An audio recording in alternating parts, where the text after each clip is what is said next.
Rais kwa shangwe na vigelegele. Karibu sana Your Excellency uweze kutuongoza kwenye hafla hii ya siku ya leo. Na niwaombe anapokaribia kwa nafasi yake, niombe tusalie kusimama na wale walio na kofia zisizo rasmi tuweze kuzivua kwa heshima ya wimbo wa taifa, wimbo wa Jumuiya ya Afrika Mashariki na kwa sala fupi. Wimbo wa taifa tukiongozwa na Safari Voices.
Mheshimiwa Naibu wa Rais, tukisalia kusimama, naomba unikubalie nimwalike Rastas Ndeleva, Director Human Resource Management SEKU, atufungulie kwa sala fupi. Shall we believe and pray? Our Lord and our God, this morning we are full of gratitude for what you've done to us. We have been planning for this conference, and truly today you are making it possible, King of Glory. We commit this day before thee. The next 2 days, to Jehovah God, we pray for wisdom, knowledge, and understanding. Guide each one of us. Pray for good health. When you see the end of it, O God, we shall be careful to give you the glory and honor. In Jesus' name we pray. Amen.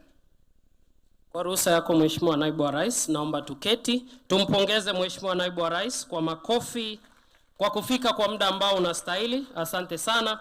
Your Excellency, the Deputy President of the Republic of Kenya, Honorable Professor Kitui Kindiki, the Chief of Staff and Head of Public Service, Honorable Felix Kosgei, Principal Secretaries present, Chairpersons and members of boards, CEOs, MDs and DGs of government parastatals, Heads of Internal Audits, Secretaries of Standing Committees and Corporations, Chairman of Council, SEKU University, the VC, invited guests, ladies and gentlemen, Your Excellency, sir, with your kind permission, allow me to invite on stage Mr. Collins Kiprono, the Secretary Legal Office of the Chief of Staff and Head of Public Service, to lead the rest of the program. Naomba tumpigie makofi mengi sana anapochukua nafasi hii. Karibu sana. Thank you very much. To our chief guest, His Excellency the Deputy President, Professor Kitui Kindiki, our host, the Chief of Staff and the Head of Public Service, Mr. Felix Kosgei, all the PSS present, chairpersons of the state corporations and university councils, the independent constitutional commissions, their chairpersons, commissioners, and CEOs, board members chairing the core mandate to do with the regulatory space within the respective boards, CEOs, DGs, MDs of the state corporation, the corporation secretaries, heads of internal audit. Good morning. Good morning once more. My duty this morning, I'll be the moderator of this session and for the entirety of the day. And I wish to bring to the attention of our chief guest that this is the third annual regulatory conference, having done the first one at KSG in Nairobi, where people did their resolutions and people were able to understand that they are regulators in the first place. And our chief guest, we wish to notify you that even in the first instance, some of the people seated in this room did not know they're regulators in the first place, but now they know their mandate from the feedback and that has been consistently reported because in the same year, 3 years ago, we went to KSG Mombasa, where now we got feedback from all the regulators on what is happening and while they're undertaking their mandate.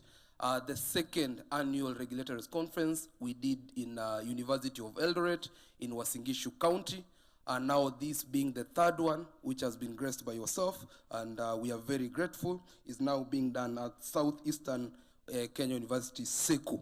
And most of them have actually admitted that this is the first time they are coming to this particular university. 99%. I don't want to allude to any particular person, including yourself, but most people in this room are saying they are coming here for the first time, and they've noticed that there is actually a university in this country that is sitting in 10,000 acres of land. Yes. So it is a deliberate move that is being undertaken by the Office of the Chief of Staff and the Head of Public Service to revitalize and re-energize the regulators, because they are very key and fundamental in terms of people facing, because when NEMA is not working, when KMPDC is not working, the government is felt not to be working. So without much ado, I wish to welcome PS Mweke to come and make his opening remarks and recognize the PSs and all the distinguished guests that have come for this particular session. That is PS Honorable Jonathan Mweke from the State Department for Livestock Development. Karibu sana bwana PS.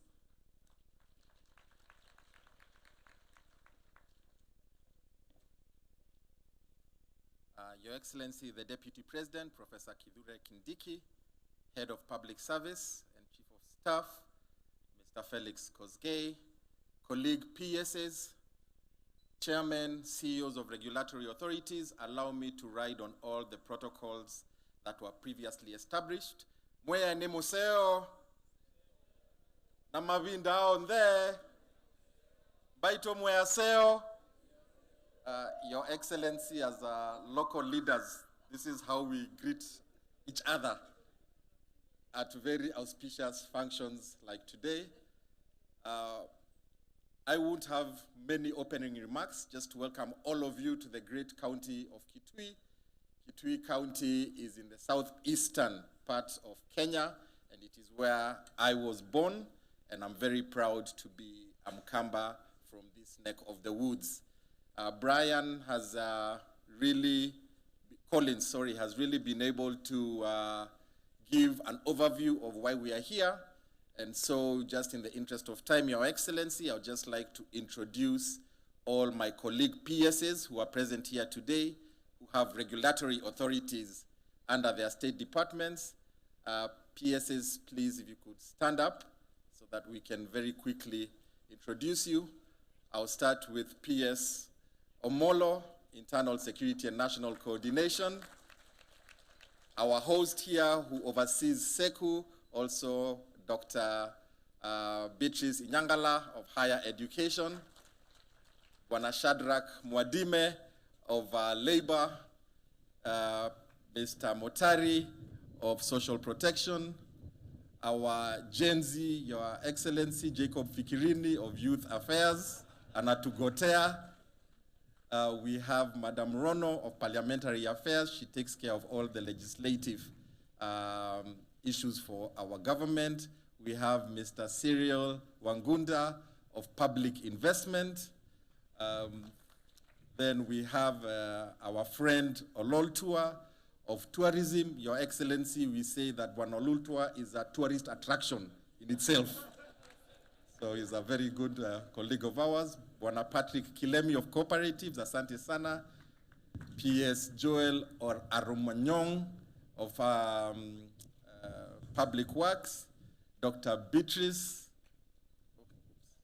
Esther Moria. Dr. Esther Moria of TVETS, Pole Sana Daktari. Dr. Muhwana Omwami of Industrialization. Honorable Nixon Koril Generali of Lands.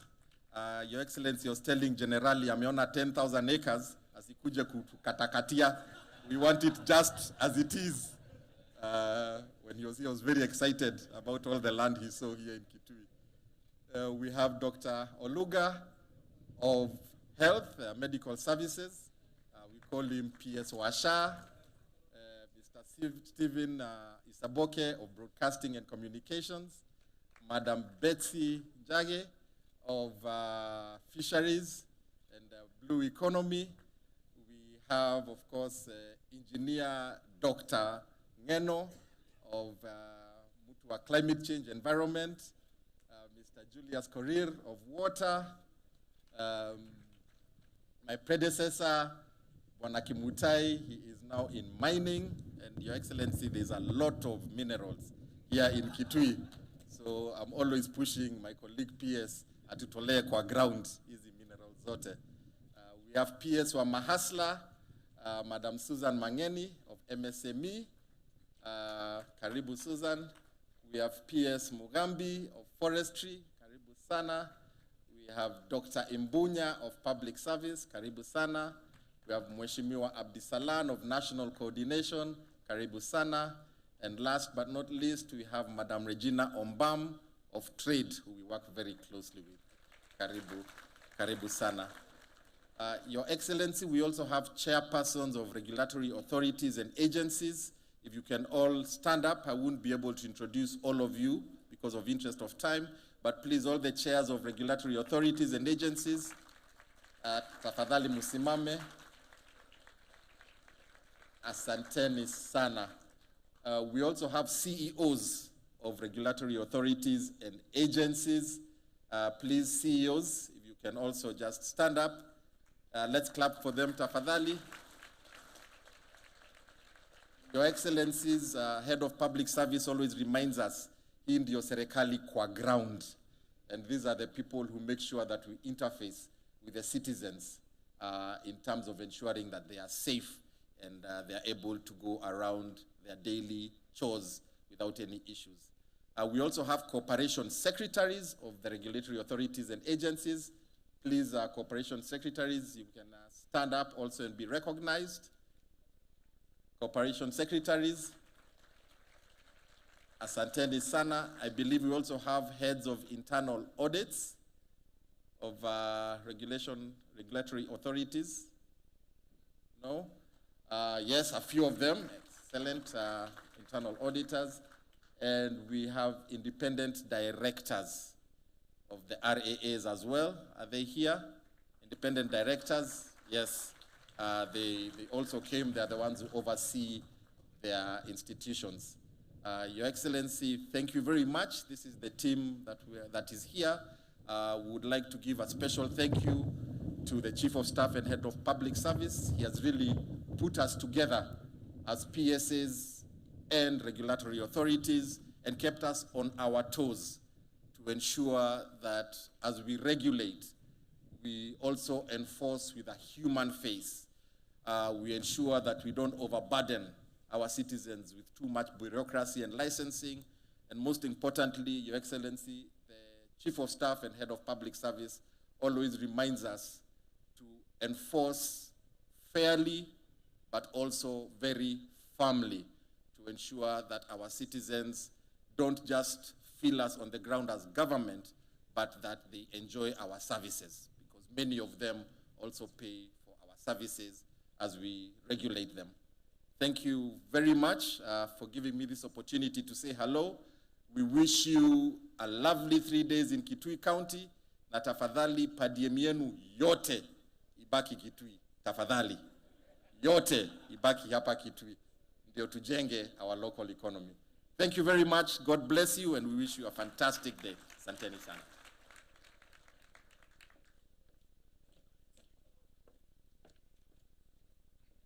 I think he deserves more claps than that, because he's the host, and you might not know, because of the vastness of this land, a snake bite, the PS is the right person to call.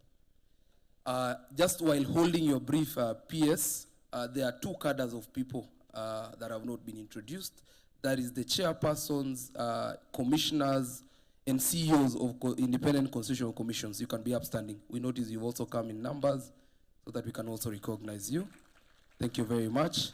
And to the staffers from the Executive Office of the President, both from the Office of the President under the Chief of Staff and the Head of Public Service and the Office of His Excellency the Deputy President. You can be upstanding so that the ECU also come in numbers. Thank you very much. Just to remind you, the theme for today, for these 3 days is consistent measurement and evaluation of real regulatory impact, emphasis on the ground. And for you to be able to access this program, when you registered, you can be able to access the app of Eventify. Please go to the app where you can be able to access the program and you can be able to know what will happen because everything is being posted there real time. Please go to the app of Eventify for you to appreciate what comes next and for you to note that where the program and where we're headed, because today we were not able to print all the programs because of austerity measures, but pardon us because technology has been able to come in for us. And as you notice, our chief guest is that the Chief of Staff and the Head of Public Service has done many meetings of this kind. And people here today are wondering why this meeting is physical, because all his meetings are normally virtual. We've done more than 20 virtual meetings in the last about 6 months, but due to the necessity of this event, this is one of the few ones that we've done a physical meeting. To welcome us now properly, I wish to call upon the chairman of the Council of Southeastern Kenya University, Professor Crispus Kiamba, to give us a welcome note on behalf of the host institution as we proceed. Welcome very much, Professor.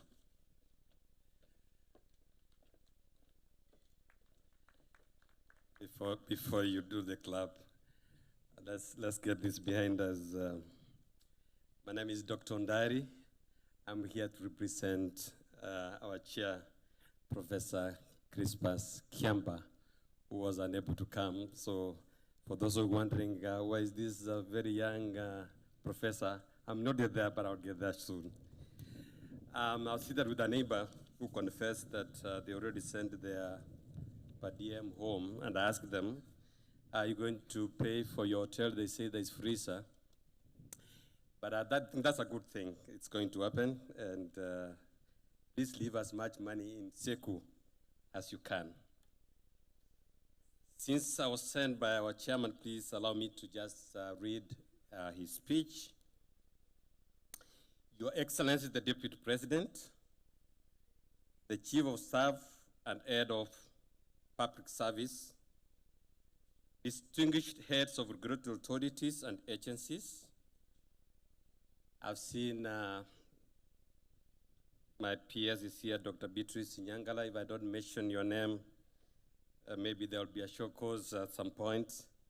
I've seen my friend, we grew up together, Stevie Saboke. Thank you very much. Esteemed guests, on your extreme left is members of SEKU.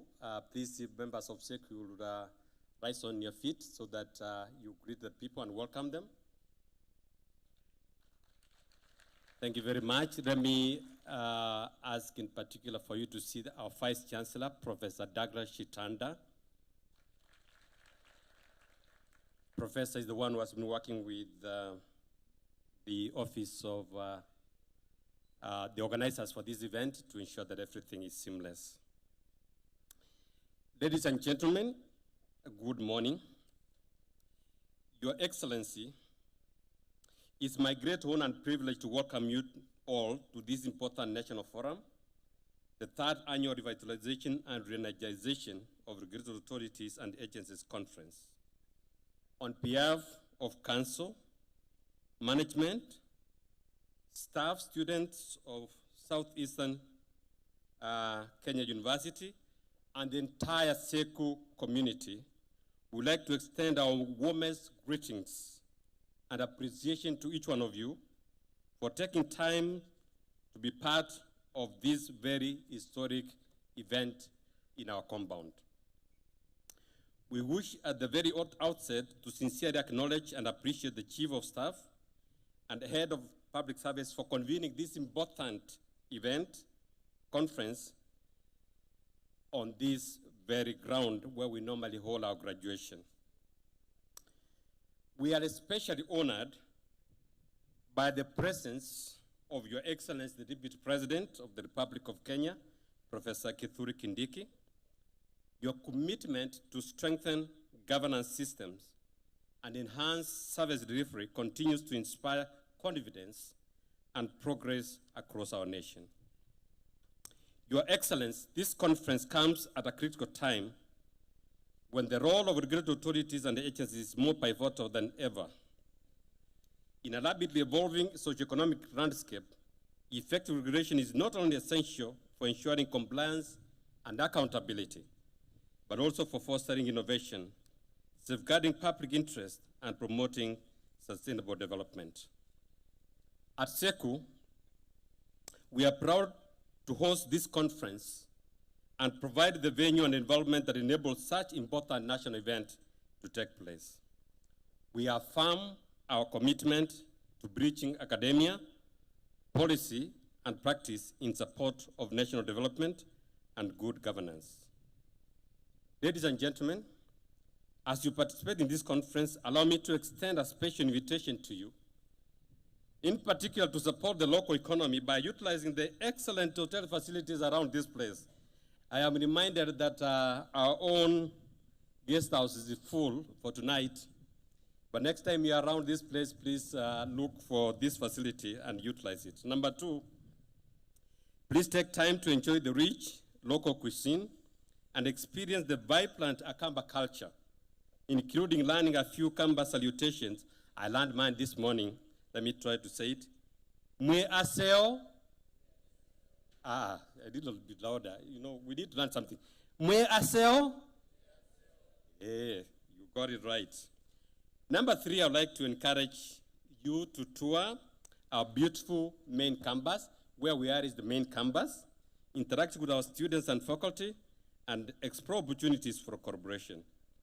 We also warmly welcome you to partner with us on research, innovation, and development initiatives that can transform this region and our economy. Your Excellency, the region stands on the threshold of transformation. In the near future, this area will host a large-scale gala goat production. Can I repeat that again?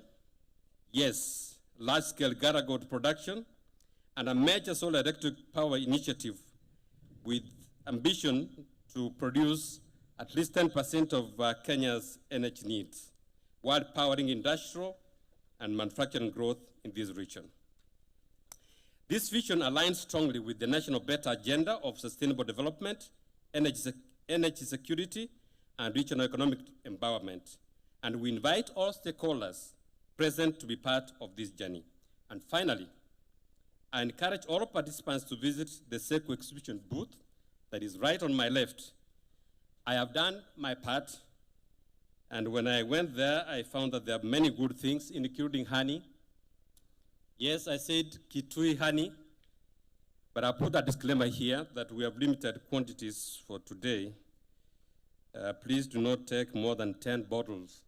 We desire to sell about 200 of them, 2,000 of them. Please come and visit that booth. There are a lot to learn from that end. In closing, I once again express our sincere gratitude to the conveners, partners, and all participants who have made this event possible. Once again, welcome to SEKU. Our mantra in SEKU is from arid to green. Maybe you can help me say that again. From arid to green. Our desire is not just to bring change, but to bring a complete transformation. Thank you, and God bless you.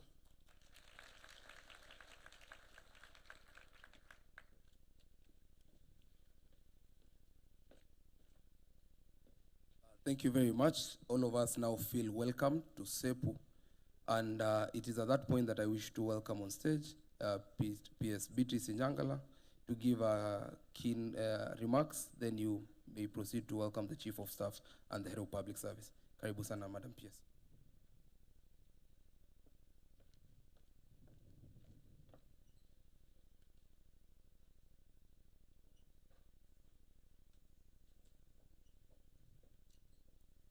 Our chief guest, Your Excellency, the Deputy President, Professor Kitui Kindiki, our Chief of Staff and Head of the Public Service, Honorable Felix Kosgei, my colleague PSs, chairs, and CEOs of all regulatory authorities and agencies, good morning. Let me also add my voice as the State Department that oversights all universities to welcome you to the Southeastern Kenya University. Do you feel welcome? Do you feel at home? Good. This university is located in the center of the semi-arid and arid lands of our country. And we recognize that these lands form just about 80% of the country. This therefore echoes the importance of this university in terms of science, research, and innovation. We are looking upon SEKU University to lead innovations that will advance our agenda in terms of dryland agriculture and natural resource management. And I can assure you that we are putting all the resources that this university requires in terms of manpower, in terms of infrastructure, and skills and knowledge for it to lead this agenda. But most importantly, your convening in this university has a deeper meaning. Many years ago, all of us, I believe, walked out of a university with degrees and the power to do all that appertains to that degree. And subsequently, for each and every one of us gathered in this room, our president, Dr. William Samoei Ruto, graciously gave us an opportunity to serve in his government, to deliver for our people. And so, we reflect on the power of education, that education that you got in an institution like this. How is it helping you to make a difference in the institution in which you serve? Because it has to be an education for something. It cannot just be an education for papers. What are the structures you've put in place? And are they functioning? Are they delivering what they're supposed to deliver? The officers that serve under you, they have various interests. They are a diverse group. How are you managing those interests and keeping them focused on the core mandate of the organization you serve? I know that we are all doing our best. But again, best is not best until the results speak for you. Excellency, Head of Public Service, I speak for all of us here today when I say that we wholeheartedly embrace the objectives of this conference. We have come with an open mind to share, to learn, and I know that we shall live here invigorated, motivated to push the boundaries, and the results will speak for themselves when we convene again. I thank you.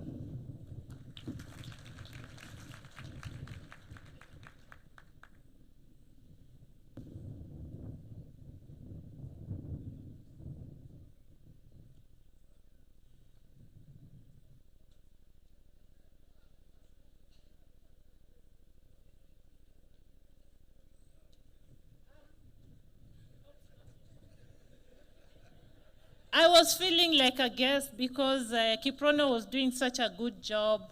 I thought he was going to give some buzz lines from my remarks. But, but again, there's a lesson here. We learn more from doing than from being told. Can we all stand? Can we all stand? Your Excellency, you may sit.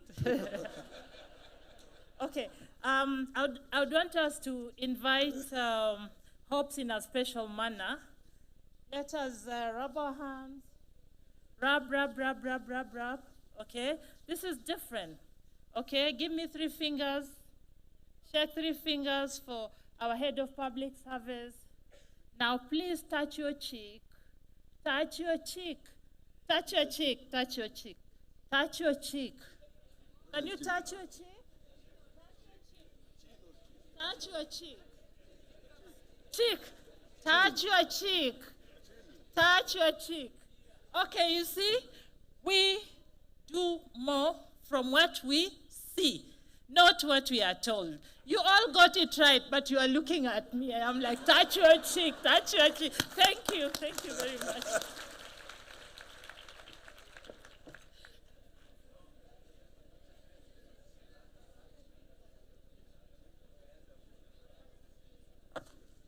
Thank you very much, Professor Jangala. Although I think we need to meet in the office. After this, for setting me up because I can be fired, for asking my boss to stand. So before I'm fired, I have to deal with you. Your Excellency, the Deputy President of the Republic of Kenya, the Honorable Professor Kitui Kindiki, all principal secretaries present, all chairs of boards and chief executive officers of regulatory authorities and agencies present, all chairs and members of commissions present, all members of the standing committees of regulatory authorities and agencies present, all distinguished participants, ladies and gentlemen. Your Excellency, allow me to warmly welcome you to the 3rd Annual Regulatory Authorities and Agencies Conference, convened at Southeastern Kenya University, Kwavonza, Kitui County.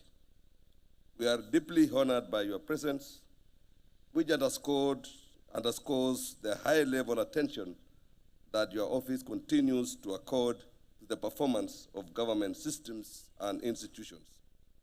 Through your convening authority, sustained follow-up, and engagement with ministries, departments, and agencies, your office has played a critical role in unlocking regulatory bottlenecks, reinforcing coordination across sectors, and ensuring that implementation remains firmly aligned to national priorities. In this regard, Your Excellency, your leadership has been instrumental in strengthening the linkage between regulatory action and the delivery of tangible, measurable outcomes for the citizens. Your Excellency, 3 years ago, we undertook a deliberate and candid examination of the regulatory space across government. What emerged was a system that, while well-intentioned, was not functioning optimally. We found fragmentation of mandates with multiple regulators operating within the same sectors without sufficient coordination. There were overlaps that created uncertainty for businesses and citizens, and gaps that left critical areas insufficiently regulated. In many instances, regulatory processes contributed to delays in approvals, slowed down service delivery, and imposed avoidable compliance burdens. Investors were often required to seek approvals from multiple agencies for a single activity, sometimes with conflicting requirements. Inspections were at times duplicative, enforcement actions inconsistent, and engagement with the public uneven. These challenges had direct and visible consequences on livelihoods, on ease of doing business, and on public confidence in government institutions.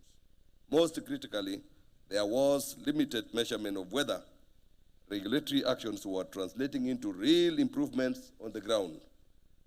Your Excellency, these findings were grounded in a structured, evidence-based assessment that allowed us to interrogate how regulatory institutions were executing their mandates and where the gaps lay. This scientific and methodical approach informed the establishment of the revitalization and re-energization platform designed as a coordinated response to governance challenges directly affecting citizens, businesses, and the overall government performance. While regulators performed the core focus of this intervention, the platform was deliberately broadened to include other critical actors within the governance ecosystem. These include the audit space, whose role in oversight, accountability, and performance assurance is essential in reinforcing institutional effectiveness and ensuring that corrective actions are sustained. Within this framework, regulatory authorities and agencies were specifically identified as catalysts and stimulants for positive change. By virtue of their mandate, regulators oversee implementing agencies, enforce standards, and interact directly with citizens, businesses, and markets. Their position at the intersection of policy and implementation makes them a powerful lever for improving service delivery and restoring public confidence. Your Excellency, in advancing this work, my office has been guided by the responsibility assigned under Executive Order Number 1 of 2025 to ensure the overall efficiency and performance of government. The campaign on revitalization and re-energization of RAs was therefore designed as a whole-of-government effort anchored on clear accountability and sustained coordination. This campaign targets key actors across the governance chain, beginning with principal secretaries who serve as accounting officers with oversight responsibility over regulatory authorities and agencies. It extends to the 39 standing committees established within state departments, which have been tasked with ensuring that the objectives of the campaign gain traction, are sustained, and translate into measurable improvements. At the center of this effort are the 127 regulatory authorities and agencies, whose leadership is responsible for the day-to-day execution of regulatory mandates and for translating policy intent into practical outcomes on the ground. Your Excellency, the journey over the past 3 years has been deliberate and progressive. We began by restoring clarity of mandates and expectations. We then moved to strengthening regulatory tools, improving coordination across institutions, and deepening engagement with stakeholders. Today, we stand at a defining point in that journey. The question before us is no longer whether systems are in place, but whether those systems are producing results that can be seen, measured, and felt. This is the context in which this third conference is convened under the theme Consistent Measurement and Evaluation of Real Regulatory Impact on the Ground. This theme calls upon all of us to move from activity to impact, from process to outcomes, and from intention to evidence. Your Excellency, regulatory authorities and agencies remain one of the most visible expressions of government at work. It is through their actions that citizens experience order, fairness, safety, and predictability in their daily lives. When regulators function efficiently and in a coordinated manner, they stimulate economic activity, facilitate investment, and protect public interest. When they do not, the effects are immediate and widely felt. It is therefore imperative that regulatory action consistently demonstrates that government is working and working effectively for its people. Your Excellency, as we consolidate the gains made under this campaign, we are now entering the next phase of this journey. The intention going forward is for regulatory authorities and agencies to take full stewardship of this agenda. Regulators are expected to increasingly self-regulate, sustain the momentum of reform, and take ownership of strengthening coordination, accountability, and performance within their respective sectors. In this regard, they are expected not to drop the ball, but to ensure that the regulatory space remains strong, responsive, and impactful. It also envisaged that the regulators themselves will take the lead in organizing future annual convenings as part of institutionalizing this platform and embedding continuous improvement within the system.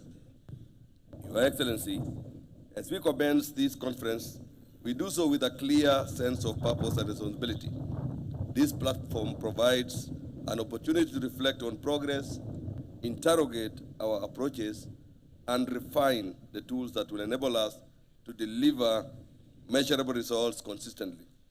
I encourage all participants to engage openly, draw from evidence and experience, and remain focused on practical solutions that can be implemented and sustained. With those few remarks, Your Excellency, and I want to really thank you for finding time to come all the way from Nairobi to Kitui. I know, Your Excellency, you were keen to join us in Eldoret last year. But due to the timing of the conference, it was so close to Christmas, and I think all of us had decided to have other plans. But all the same, a strong team that you sent, about 5 cabinet secretaries came, and they represented you ably. Your Excellency, it is now my honor to invite you to give your keynote address and officially open this 3rd annual RRS conference. Thank you, and karibu sana, Your Excellency.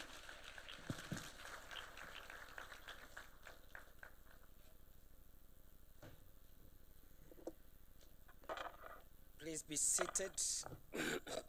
Please be seated. Hopes you have done better than Beatrice. She told us that we learn more by what we see, but not what we hear. She forgot to invite her boss. And even when she was reminded, she went back to the podium and said and did so many things, except inviting the head of public service. So I was asking P.S. Raymond, so what did Beatrice go back to do? Because she did not invite Felix at the end.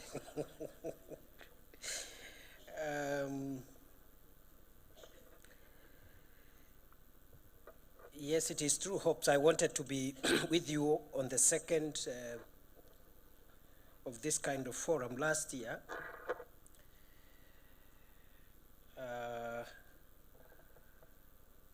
But I didn't go for early Christmas.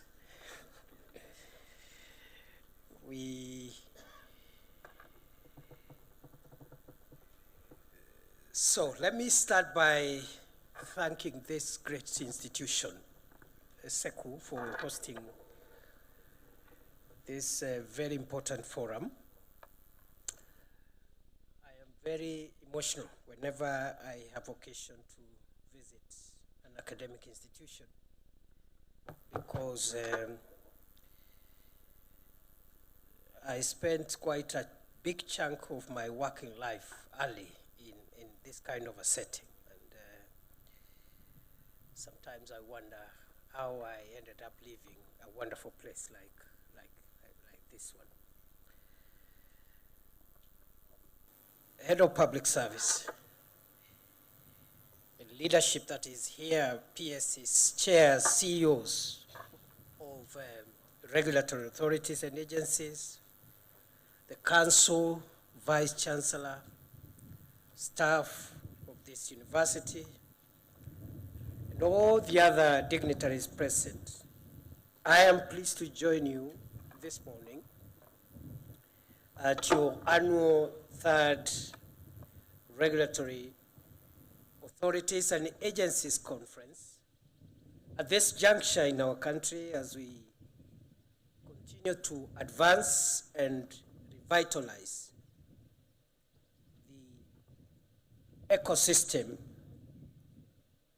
which is responsible for regulating the interface between government and our citizens. I commend the Office of the Chief of Staff and Head of the Public Service for steering the continuous structured engagements with regulators. Thank you very much, Felix, for fostering candid reflections, strengthened and sharpened alignment with our national priorities, particularly our driving paradigm of the bottom-up economic transformation agenda. On a daily basis, I hear the voices of Kenyans across our country, from Kisumu, where fishermen and traders are demanding for clean, pollution-free water, to Eldoret, where farmers and transporters are looking for affordable and predictable fuel, to Mombasa, where businesses call for fair standards and fair competition, to Garissa and Turkana, where communities emphasize on access to safe water and environmental protection, Nairobi, where wananchi expects safe buildings, reliable services, and orderly urban systems. I'm sure even here in Kitui, the call for responsive regulatory environment echoes. Across all these regions, the message is clear and consistent that Kenyans want a government that delivers, that protects and serves them efficiently, and creates a fair and predictable environment for opportunity. In many respects, the government that citizens encounter is you, the regulators. Regulatory authorities and agencies are the most visible and tangible expression of government in the daily lives of the people. You exercise statutory power to license, set standards, enforce compliance, inspect, approve, and sometimes take action. In the process, influencing markets, safeguarding livelihoods, and protecting the welfare of millions of Kenyans. Today, as has been said, the government consists of 127 regulatory authorities and agencies operating under various state departments, each with far-reaching authority across the economy and society. Consequently, millions of daily interactions between citizens and government occur through these agencies. As such, no citizen should have to ask, where is government? Because government is present wherever rules are set, standards enforced, safety assured, and fairness is upheld. Colleagues in government, this reality places a profound responsibility on all of us, because when regulatory action is weak, inconsistent, or compromised, government itself appears weak. And when regulatory processes are opaque or unfair, government is perceived as unjust. But when regulation is firm, fair, and predictable, government earns trust, credibility, and legitimacy. This is why failures in regulation are so costly, because when buildings collapse, when water bodies are polluted, when businesses shut down due to multiple taxation, when no manner of regulatory ills affect citizens, they reflect a breakdown in the everyday touch points through which citizens judge government. The Constitution provides guidance on the obligations of the public service, of which the regulators are a part.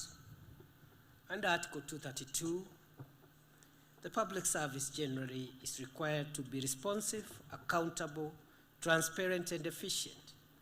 And this must be demonstrated through the actions of regulators who set norms, establish and enforce standards, and ensure order in the functioning of the economy and society.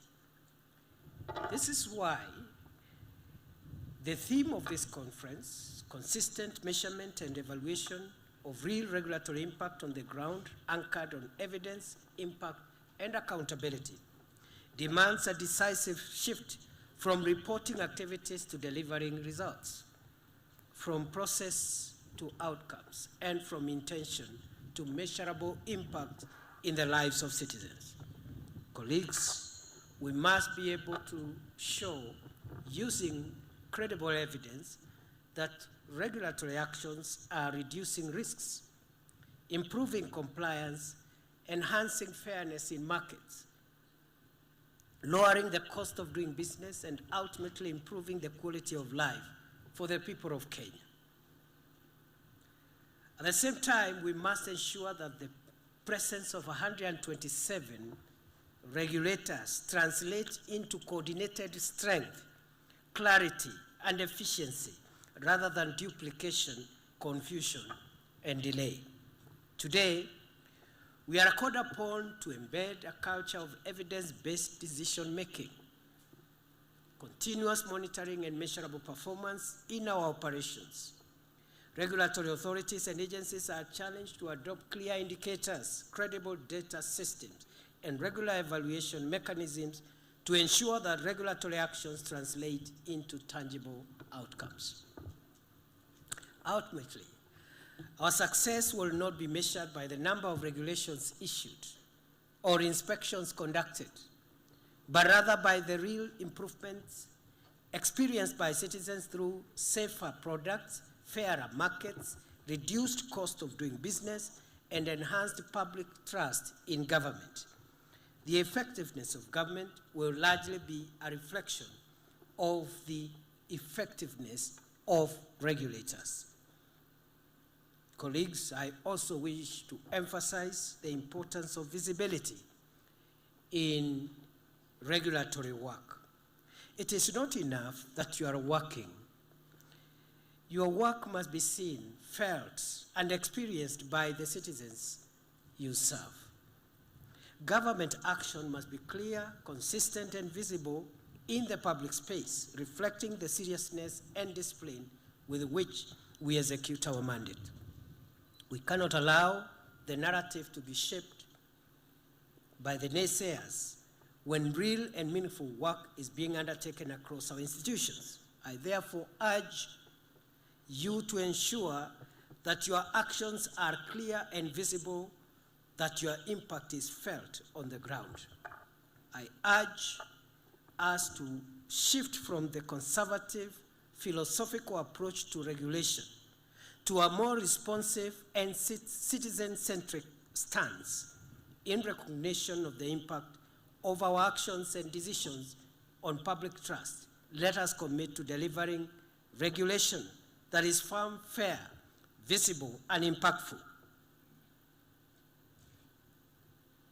I think I can stop there and declare the third annual Regulatory Authorities and Agencies Conference officially open. Thank you very much. The reason I have decided to stop there is because I want to listen a little bit on some of the presentations so that I maximize on this rare occasion I have.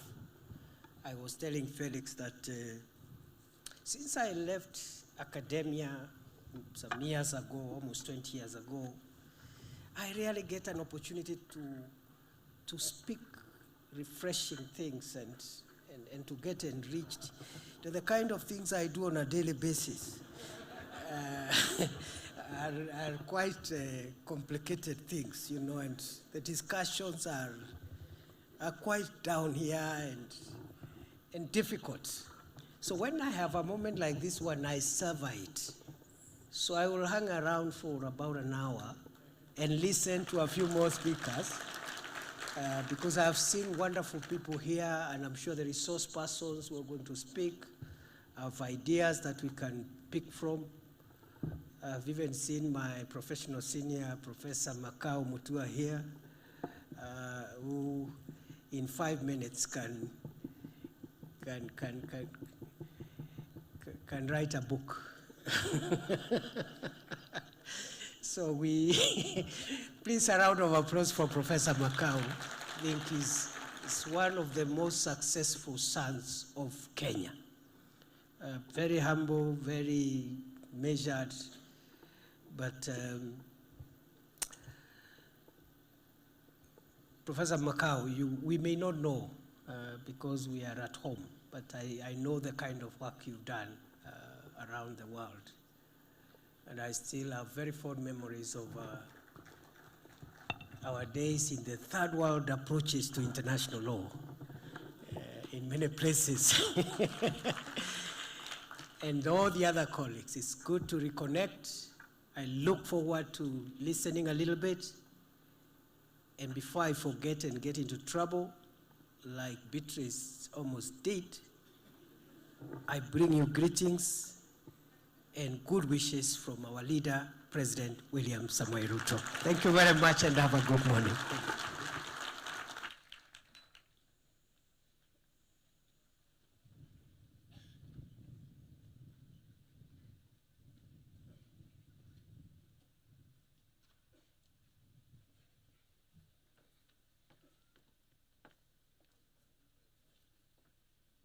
Another round of applause for His Excellency, the Deputy President.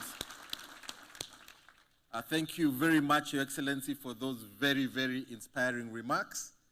And now we feel energized to be able to start our conference and go on to serve the citizens, founded on our agenda, which is the bottom-up economic transformation agenda.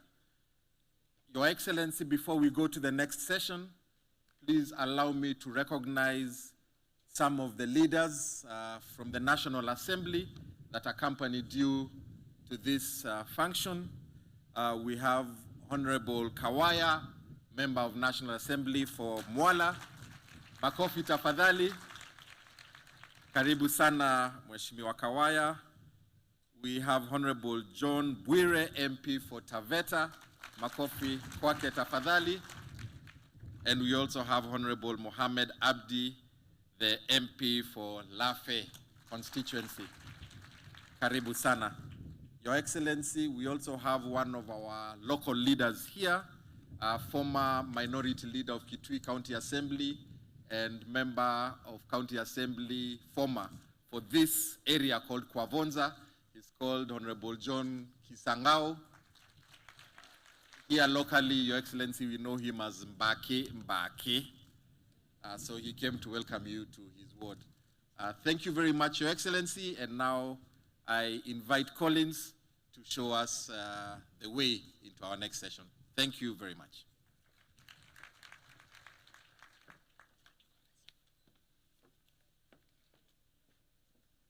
Thank you very much.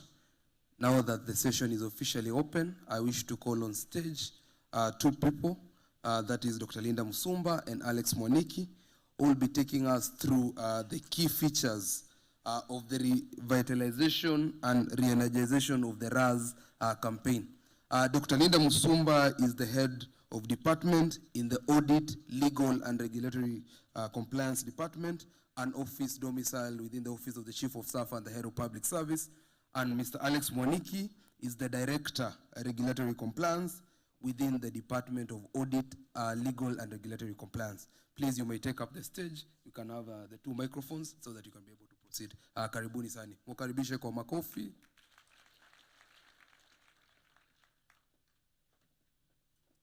Your Excellency, the Deputy President, all protocols observed. We'll make a short presentation with my colleague, the Director of Regulatory Compliance, Mr. Alex Mwaniki, on the reason for why we're here, the details of what our Chief of Staff and Head of the Public Service had indicated earlier, just so that you can be able to understand a little bit of why we're here. All right, thank you very much, Your Excellency.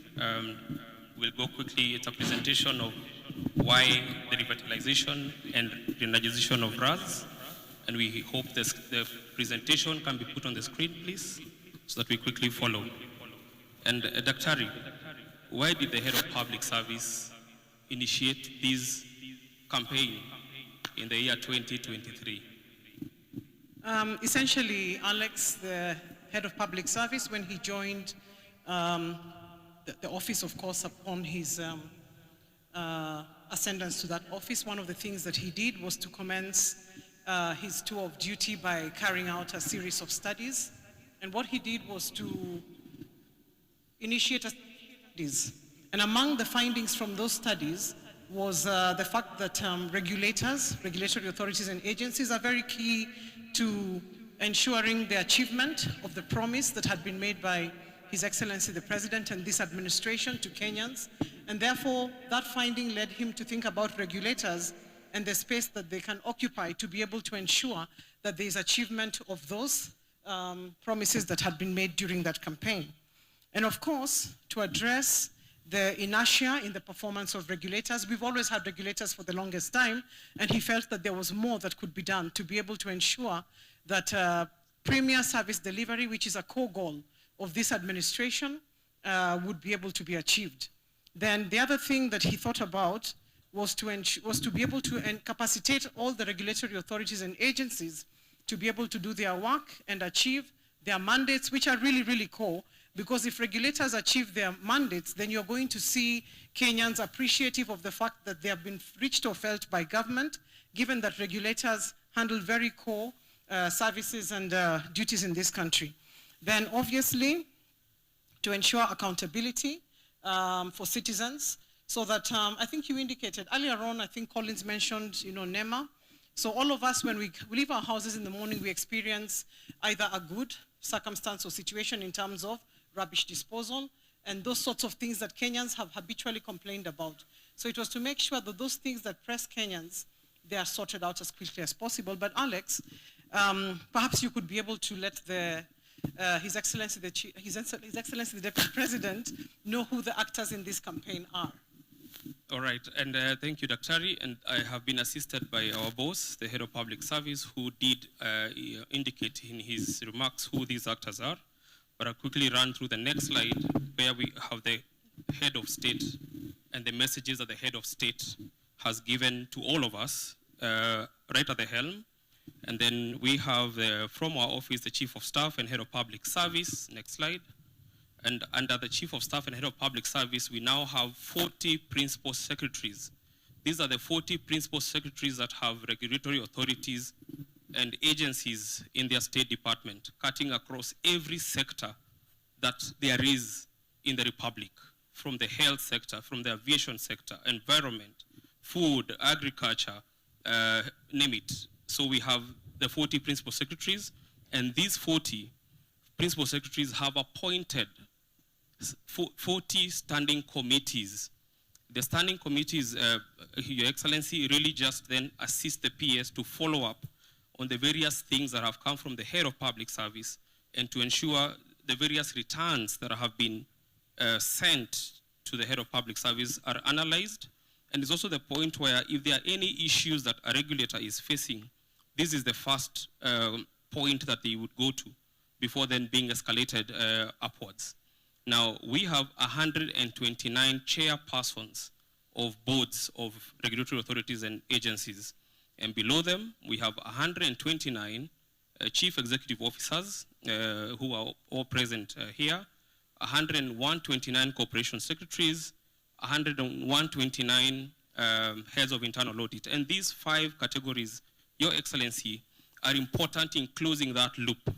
So you have a head of internal audit who understand what is this campaign asking? What does it mean to audit just more than the financial resources that we are used to from the heads of internal audit? Are they now auditing that you have a mandate under your enabling instrument to perform certain points, and are you doing it? And finally, we do have hundreds of implementing agencies, Daktari, and of course, the public that we all serve to ensure that they get the premier services that this government has promised the public.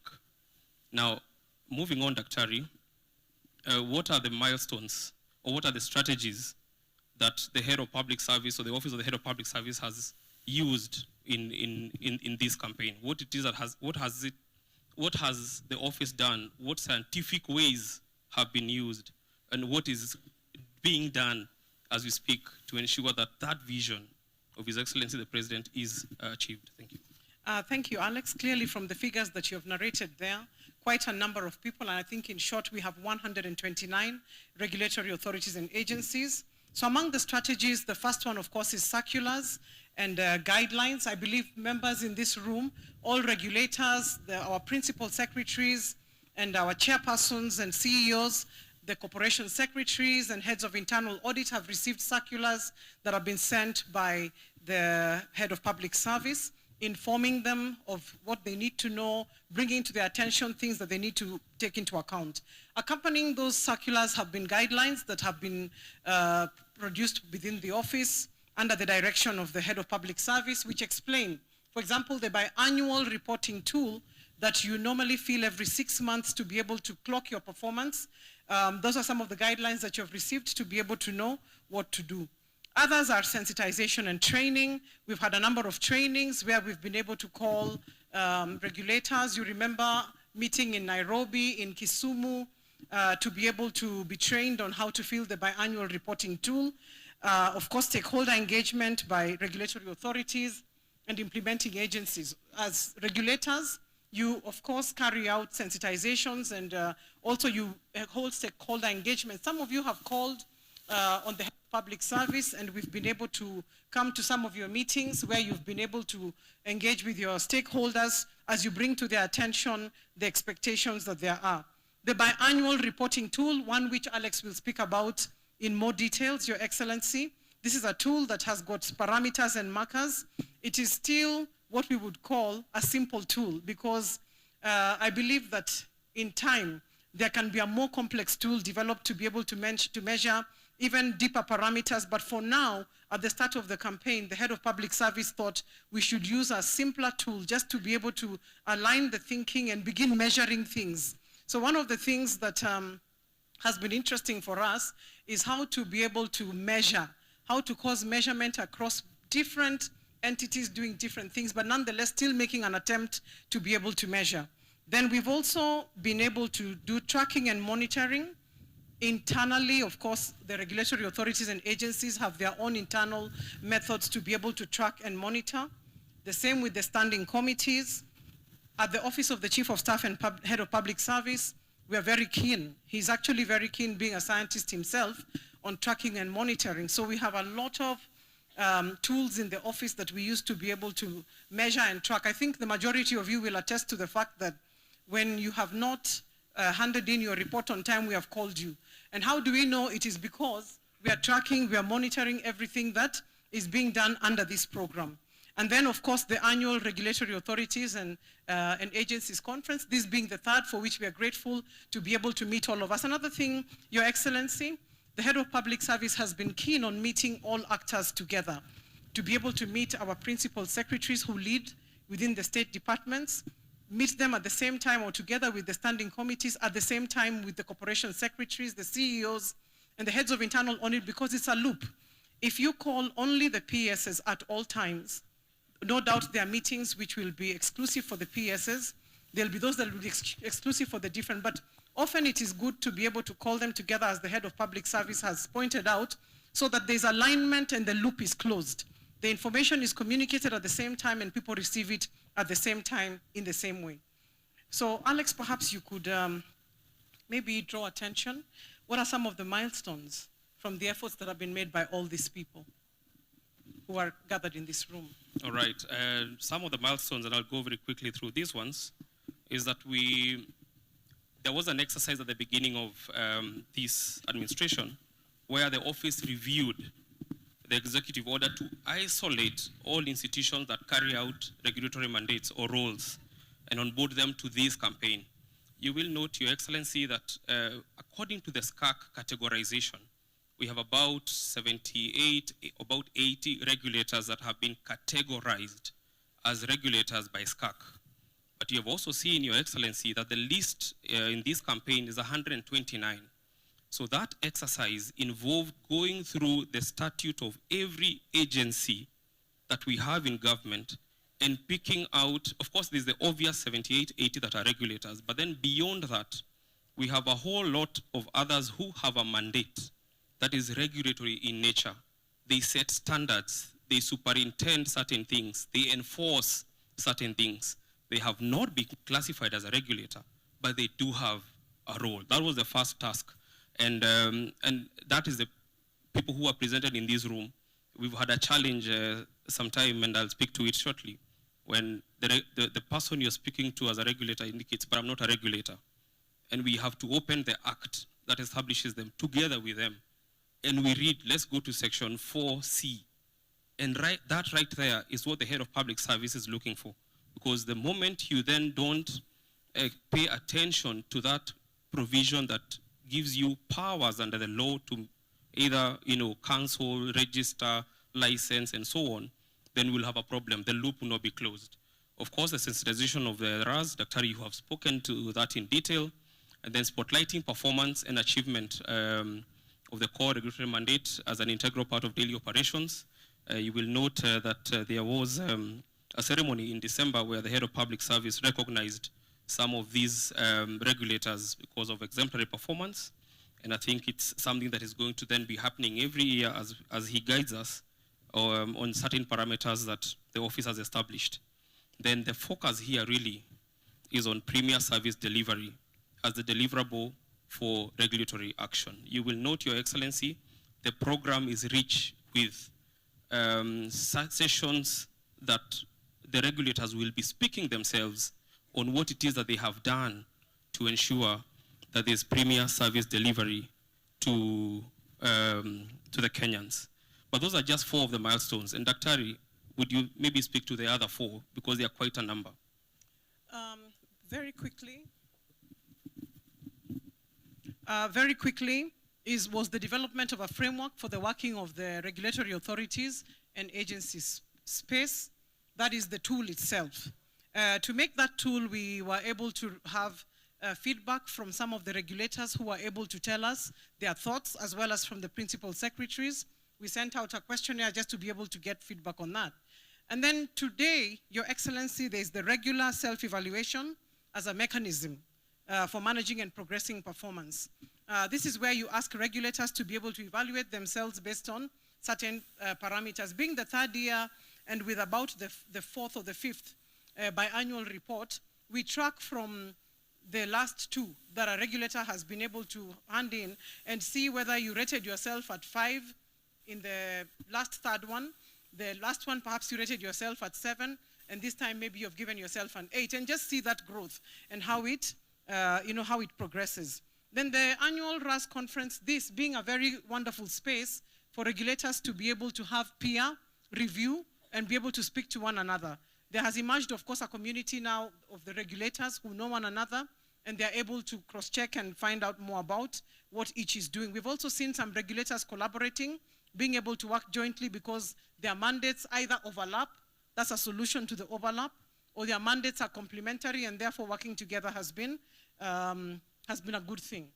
Something that the head of public service alluded to, the element of self-direction, hoping that, as he said, in the conferences, from this conference going forward, that there can be an element of the regulators themselves also taking charge of themselves to be able to come together and see how they can be able to move together. So I think lastly, Alex, perhaps you could be able to talk about what to look forward for in this 4th campaign, the 4th year, entering the 4th year of the campaign.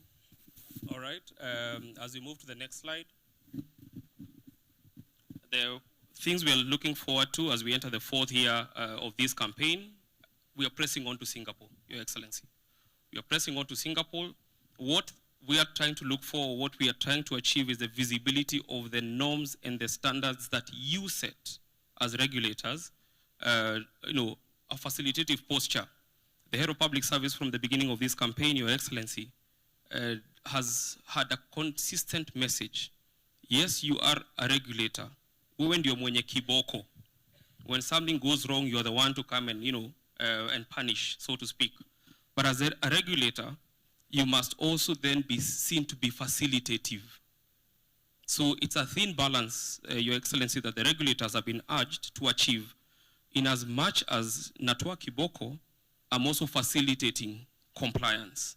So that is not when a regulator comes on site, when they see a NEMA vehicle, or they see an NCA vehicle, or they see the next vehicle, then people are running and scrambling.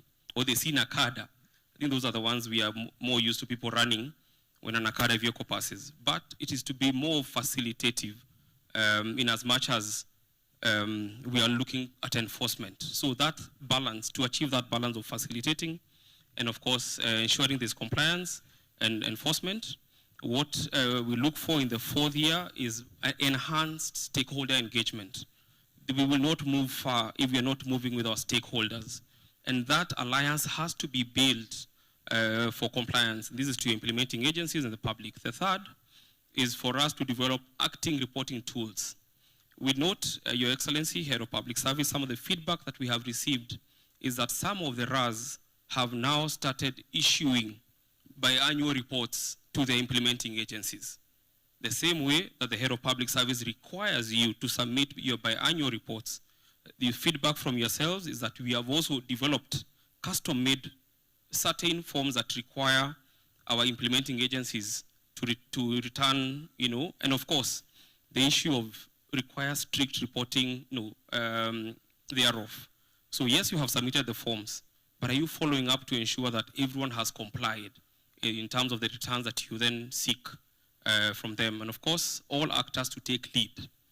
And again, I say again, Your Excellency, the Head of Public Service invited, particularly from the agencies, actually 6 people.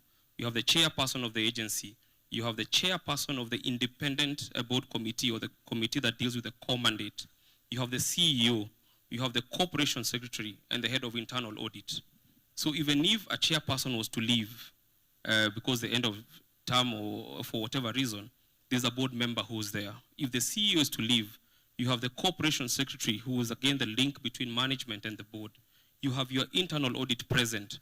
And these core heads are the ones to take the lead and to cascade whatever needs to be cascaded down to everybody else. And the last, as we look forward to the fourth, again, as the Head of Public Service indicated in his remarks, is the challenge of self-direction. The challenge of self-direction to ensure that from now till the fourth conference, we have a small committee formed by yourselves that would run this campaign in collaboration with the Office of the Chief of Staff and Head of Public Service.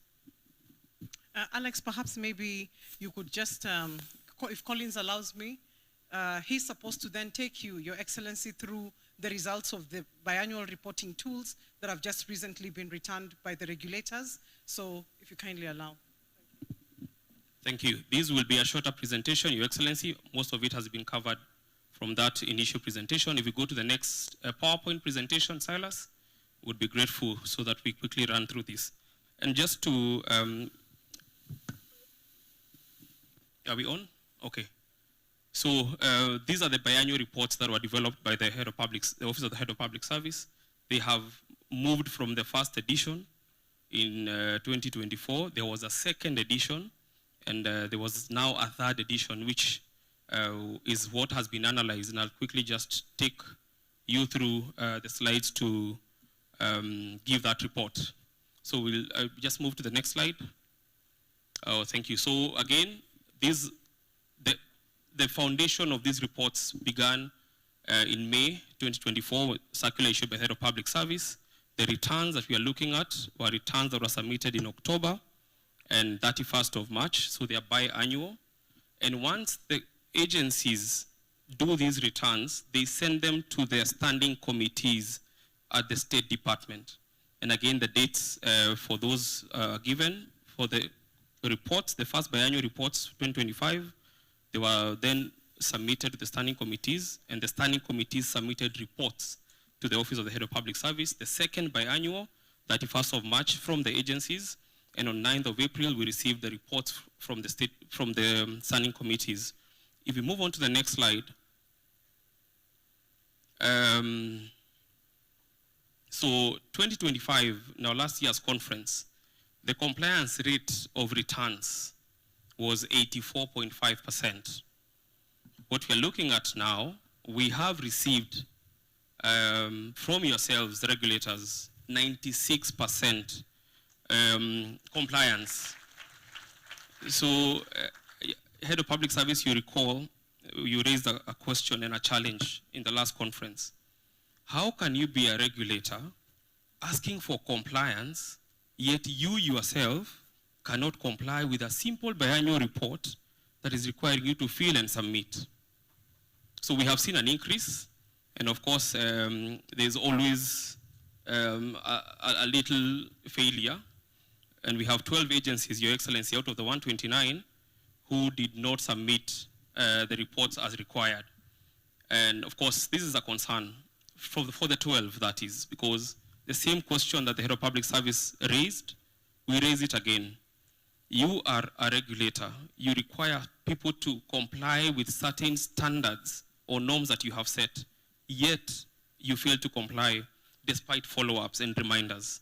So that is the status of compliance. So it has been impressive this year. So 96 in compliance and 4%, 96 compliance and 4% did not comply. We move on to the next slide. This is an interesting slide. And this slide is on mandate misalignment and its implications. Your Excellency, there are a number of entities that have classified themselves. In that tool, they have returned the returns, yes, and they're telling us, guys, we are implementers. And they call and say, we wrote to you, we are implementers, we do not regulate.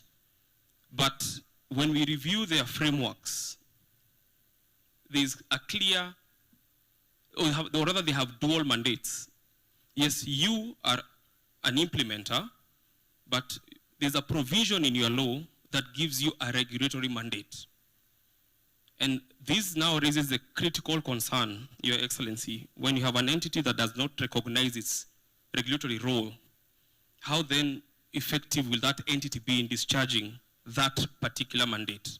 So you have ticks in all, you have, let's say, 9 mandates. You have ticks in 8, but 1 you do not have because you are an implementer and you don't want to get involved in the regulatory role. And I think one of the things that we're going to do, Your Excellency, is engage the few that have returned reports indicating they do not regulate. Some have even indicated we're in the process of changing the law to remove that provision. Others have said, by the way, if you give us funds, we are going to implement that particular mandate. So it's a conversation we will request Head of Public Service to guide us on how to engage the few that have clearly indicated we are not regulators. So it means basically the powers that you have, the statutory powers that you have are being utilized if you are not ticking performance on all of them. We have a very important session after this, Your Excellency, where some regulators will be talking to us on how they measure the impact of their regulatory mandate outside the government frameworks. And I think it will form a very important conversation at that point. So the concern that this raises is where an institution has misinterpreted its mandate, then there's a risk right there. And one of the issues of this conference is to ensure that there's alignment, as you have guided in your opening remarks, as well as from the Head of Public Service. Now, allow me to just spend 2 minutes, Your Excellency, on this very important slide on how your regulators have rated themselves. In every of these biannual reports, we request them rate yourself. So 24%, 24.5% rated themselves a perfect 10. And they have indicated, we have seen, we checked all the parameters from our performance. It's a perfect 10. It's always that example when you ask a public servant to rate themselves, and you see a picture of the cat, which is a public servant, but when they're rating themselves, is a reflection in the mirror of a lion. That is what self-rating is. You're a cat, but because you have faith in yourself, you are seeing the lion. But here we have a challenge, Your Excellency. 52.5%, which is more than half, gave themselves a confident 8. So they said we were 8, and they gave a few reasons. If we get these, we fix this, we'll be 10. Now, 9.5%, it was a fair. They just said Tuko 5, 4. And again, reasons are given. And the 9.5% did not rate themselves. Your Excellency, these are the people who said we are not regulators. So in that tool, they said NA everywhere. So even the rating themselves, they did not rate themselves. And the question that begs is, the head of public service has requested you to rate yourself. And it's an important slide because even those who rated themselves as fair, they gave certain reasons that the office is then able to pick up and facilitate to ensure that every regulator can rate themselves 8 and above. So the overall was self-confidence, majority were there, but we must explore, and part of this conference will be doing this, what top performance means and address those gaps that exist in self-assessment. And Your Excellency, even in those who rated themselves as 10, we must all ask ourselves, if I am a regulator and I'm rating myself as 10, does the ground reflect that 10? If I regulate a particular area or a sector, is that sector excellent or is that sector now at Singapore? Because if it's not, then you can't rate yourself at 10. So it is a scientific process that has to be done to ensure those self-ratings, and as Dr. indicated, we have to look at your rating in the last biannual and the last 3 biannual reports, so that when we analyze, we are getting a value for what it is that what we need. If we move on to the next slide, I will not go through these in more than 30 seconds. These are some of the key factors that they indicated. This is working, and this is what is helping them rate themselves at 10. There are those who say we have digitized so many processes that were manual, that were slowing us down, and that's where we are at 8 to 10.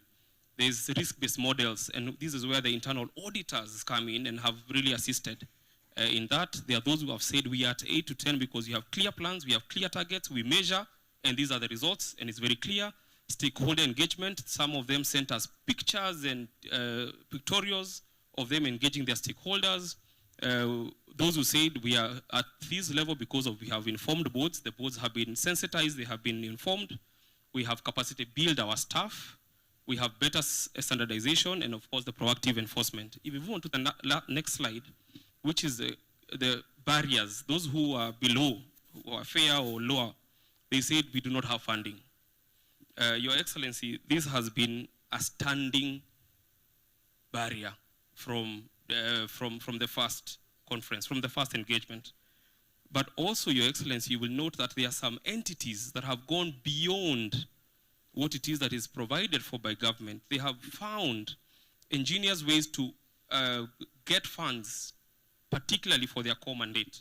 So we have solutions for all these. They have been discussed.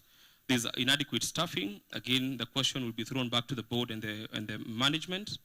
There were those who said it's a legacy backlog. We are still trying to clear what was done badly in the previous times. External dependency that elongate end-to-end timelines. Now, from number 5, Your Excellency, you have a regulator that says that we are doing so badly because we have manual and complex licensing processes. Yet the solution for that number 5 is within you. Those who had manual and complex licensing processes, this is what they did. And actually, most of them have told us, we activated very simple digital processes to ensure we are efficient. There's poor technology integration. Again, the solution for this is within the regulator. Uncertainty due to new policy directives. It's those vague responses, Your Excellency, that someone would give, but it's not very clear what this means, but they were there. And then pending bills and operational interferences, and outdated acts and legislative pieces. There are those who have said, if you change our regulations, we will be able to regulate. If you expand our mandate, we will close the loop. If you close these other ones so that there's no overlap, we are going to be better. And the head of public service has been clear, where their mandates overlap, you synergize.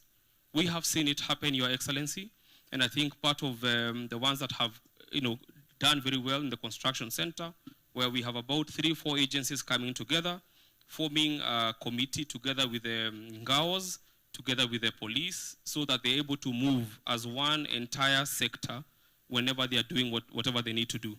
I will not move on to, we can just go on to the last slide because of time. If we move on to the next slide.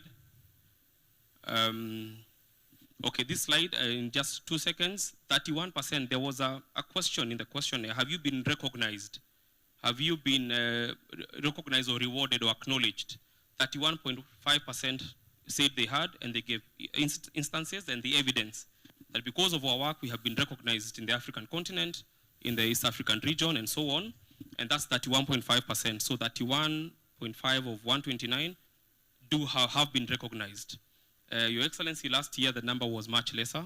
So there has been an improvement. And as a result of this campaign, we have seen more visibility of these regulators and also being recognized. Let's move on to the next slide. Next slide, we have some suggestions, and these ones came from the RAS. If you move on to the next slide, move on to the conclusion, the last slide. Previous slide, sorry. Just allow me to, one of the suggestions here, besides the digital transformation overhaul, is the zero tolerance enforcement policy. And this is an element where it is your members of staff, it is your compliance officers, it is the people who you send out to ensure this compliance that make all the difference. And this again is in line with what was mentioned here earlier of that campaign that the Head of Public Service has initiated of prompt corrective, lawful consequences, prompt corrective action and lawful consequences for infractions the public service. So if you have officers who are not able to deliver within your mandate, enforcement officers, you never get to the 100% that is desired.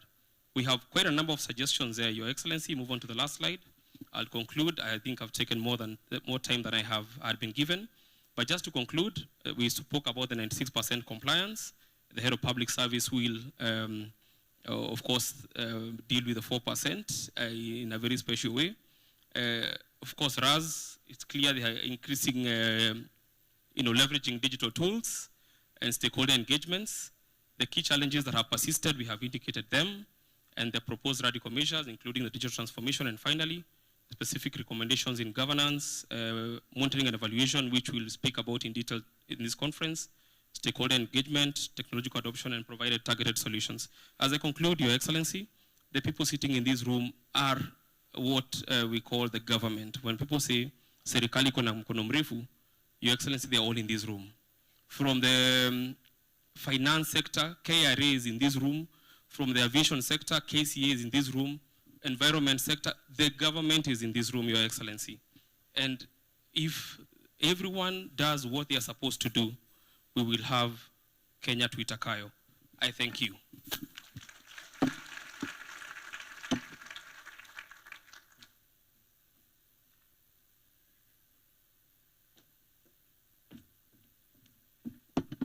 Makofi tena.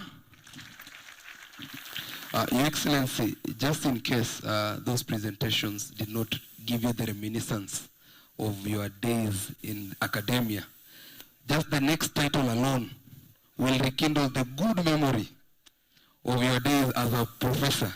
Now, the next presentation is going to be done by the senior advisor to the President on Constitutional Affairs, that is Professor Makau Mutua.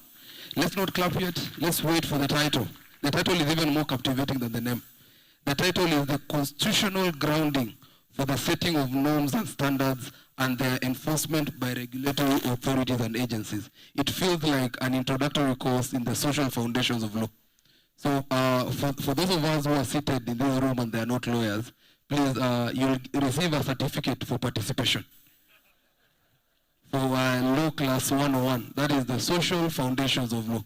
So please, let's pay attention for the next few minutes so that you can all receive your certificates. Karibu sana, Professor. Thank you very much. When they elevate you, they intend to bring you down. So you should always be careful when they sing very many praises of you. Of course, with the exception of what the Deputy President said, Your Excellency, the Deputy President of the Republic of Kenya, Professor Kitui Kindiki, and my colleague in the legal profession and in the professoriate. Professor Kindiki is a thinker and an academic of no mean repute. And I just want to say that we never had a government in this country that is led by 2 PhDs.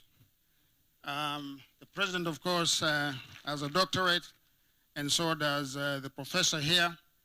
And so therefore it is, if you want to think about it this way, it is a thinking government from the very top.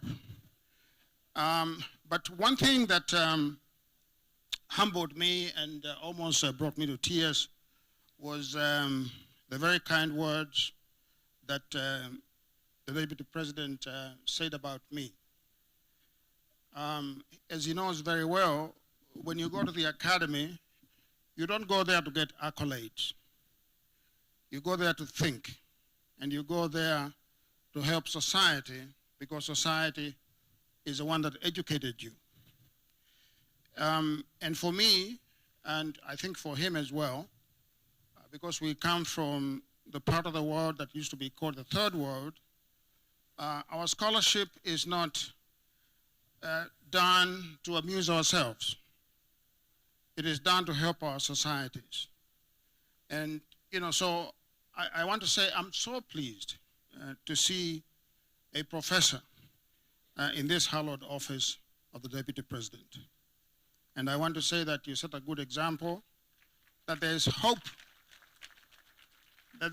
for some of us, that you can transition from academia to high office. I also want to thank my good friend Felix for inviting me to say a few words here at this conference. I don't take it for granted, Felix. I appreciate it very much. And I can see from the presentations that have been made here that a lot of work has gone into reforming the regulatory state that is there in Kenya. I wanted to say that for most of my life, I've existed outside the state. In fact, in contest against the state.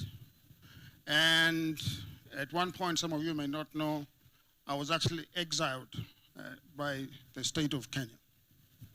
Today, I find myself in a very peculiar space because I am now working inside the state. And I want to say that part of what makes my work easier within the state is because of folks like the Deputy President. This is a thinking government. I don't think that I could have survived. I don't think that I could have survived in any other government prior to this period. If I had tried, I would have lasted 1 second. But today, I'm not here to tell you how to do your jobs or to lecture you on the minutiae of the administrative state. The administrative state, as you know, in some countries is called the deep state, meaning that it is that part of the government that is perpetual and that keeps the state going. It does what has to be done to keep the country going. It is the brain trust of the country. So your duty as regulators is really sacred. And your duty is one that must be taken with all seriousness, as the Deputy President actually said. But I just want to map out for you a few things for you to consider, because I don't want to lecture for too long. The first thing that we should understand, to ask ourselves, is what kind of a state are we in? What kind of state do we have in Kenya? Because unless you understand this fundamental question, you will not be able to understand the purpose of your job. Not how to do your job, not how to count things, not how to categorize things, not how to see like a state, but what kind of a state are you in? And what is the purpose of the state that we call Kenya today? And I want to say that We are not a nation. I want us to begin there. We are a state, we have a government, we have a country. But we are not a nation yet. We are a nation in embryo, meaning that we are like a child who is being baked in their mother's womb. And I say this as a student of the African state, and as the Deputy President knows, he's also a student of the African state, and the others in the audience I'm sure are. This is not a state that we ourselves created. It's a state that was forced on us by others. And since 1963, we have been trying to tame this state, to make it ours. States can be either benign or malign. They can be either benign or malign. Because a state essentially is a creature of violence. I want to repeat that. The state is a creature of violence. But I also want to say that not all violence is bad. Okay? And you can quote me on that. State is a creature of violence that oscillates between being benign and being malign. It oscillates between those two pendulums, of being malign or being benign. And the purpose of the state is three arms of government: the legislature, the executive, and the judiciary, is to submit itself to the people. That is the predicate of the 2010 Constitution, to subject itself to the people who are sovereign, as the Deputy President has so eloquently talked about in many forums and written about. This is the first objective of the state: to understand that the people who live in it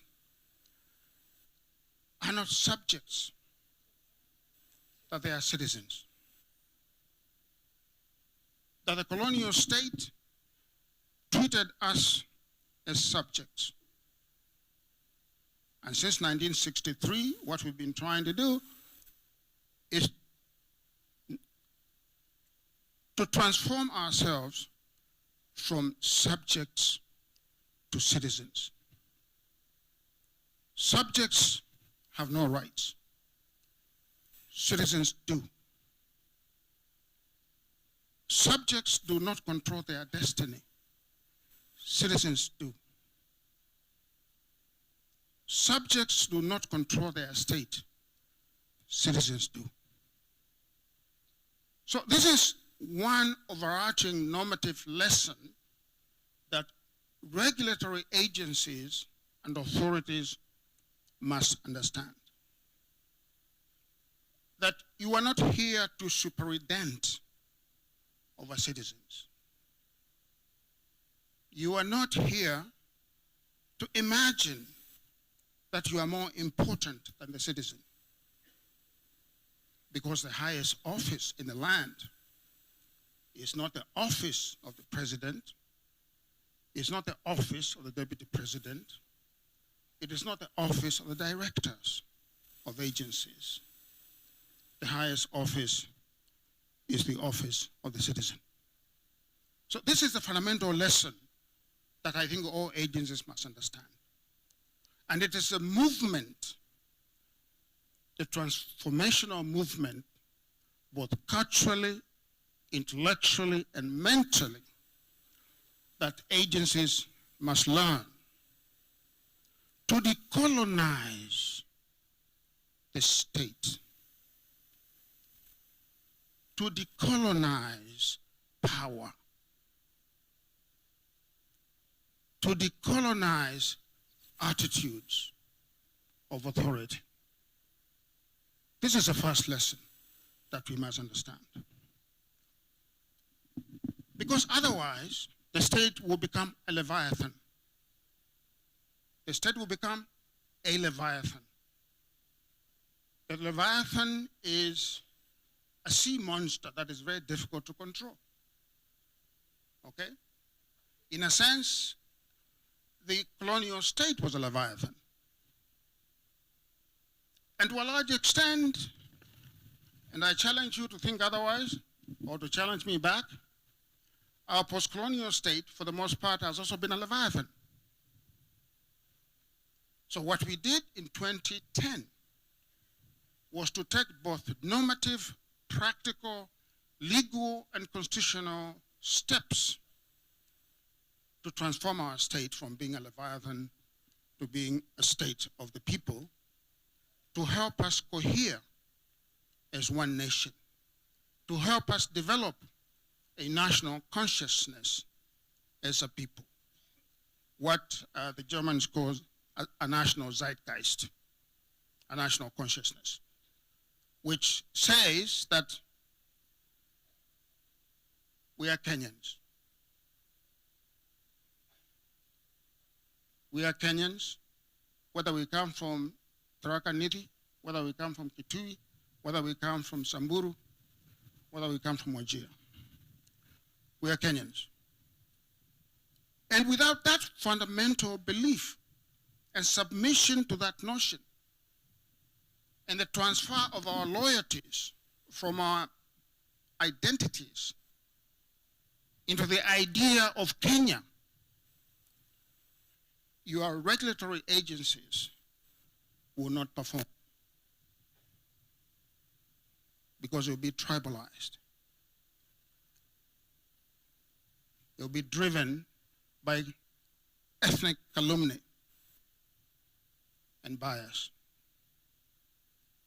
And no matter how much paper you push, you can never overcome it if you don't have a national consciousness as a public servant.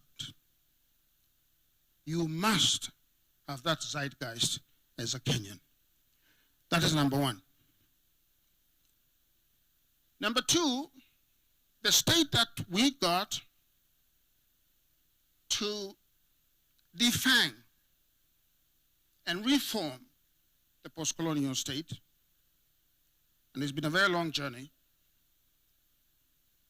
decenters the state from public life. Imagine that. The 2010 Constitution decenters the state from public life and puts the citizen at the center of public life. The 2010 Constitution is a constitution of permission, not a constitution of prohibition. As a normative value in the 2010 Constitution, it's a constitution of permission, not prohibition. And the reason why it is a constitution of permission is because the colonial state was not a state of permission. You know, if you ask your grandparents, they will tell you that Africans were not permitted to drink commercial beer. In fact, when Jomo Kenyatta came from the UK, he used to sneak into the house of, into the Ash guy's house, the father of the Ash guy, because the Ash guy, because the father could buy bottled beer, and he could not, which he had been drinking in England. And so he would sneak in there to get his shots of beer. That's a constitutional prohibition, a state of prohibition. Ours now is a constitutional permission. So as regulators, you normatively approach the citizen as though he has permission to do something. You don't start by thinking that he is prohibited from doing something. Sio kumwambia hapana. No. You have to try to accommodate the wishes of the citizen. And what is the purpose of all of this? The purpose of all of this is to maximize happiness among the people. You as regulators, whether you like it or not, your job really is to maximize happiness. Did you know that? It's to make me happy, not to make me sad. When I come to your office, I want to go away whistling in the wind in happiness because you have served me as a citizen.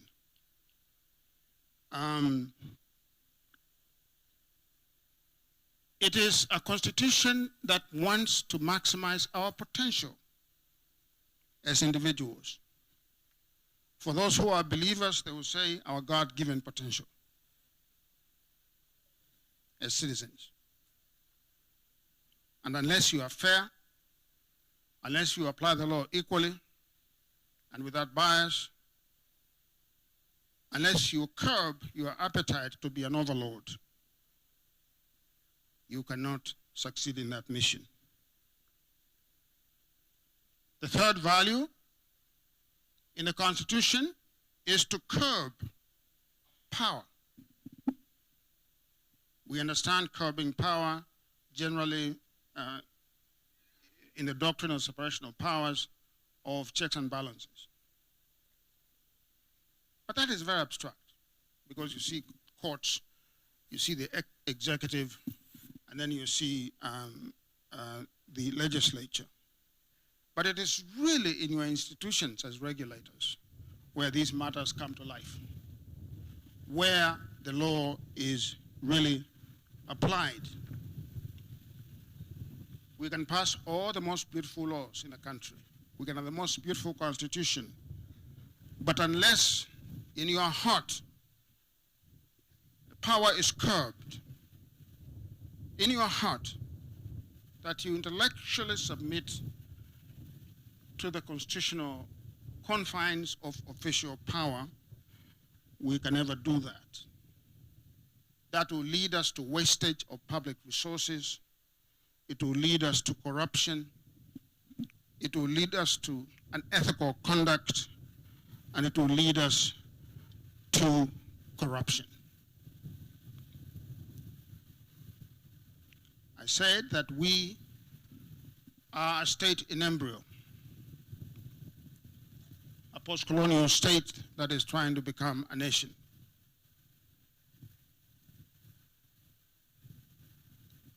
We are not going to become a nation unless the majority of our people come out of poverty. It is not possible at all.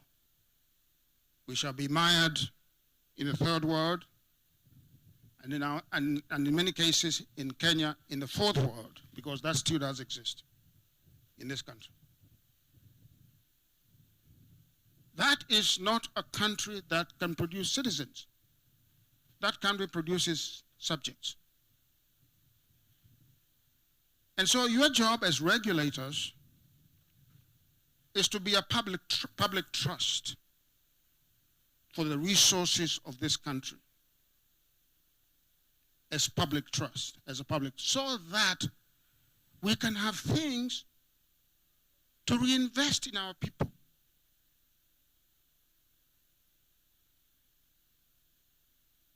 You know, so that, you know, when you go to the United States or to Europe, you stop posting pictures of yourself at the airport. It is not an achievement.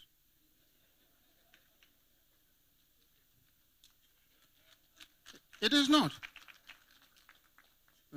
I haven't seen people posting pictures of themselves when they go to Bangui or they go to Bujumbura. But wait until they land in New York. They'll flood Facebook with all kinds of pictures. We want to be proud of our country. Okay? And so to do that, we must stop wastage. We must stop corruption. And it starts with your agencies. Your agencies cannot be a toll station for public service. You cannot demand a kickback or a fee for doing that which you are mandated to do. And if you do that, you don't deserve to be in public office. I want to commend the Deputy President for one thing. I've listened to many of his speeches and read many of his writings. And the school of thought that he referenced to, TWAIO, Third World Approaches to International Law, of which I'm one of the founders, along with another Kenyan called James Gadhi, who teaches in Chicago. That school seeks to deconstruct power and hegemony, so that power and hegemony can go away and be used in a humane way.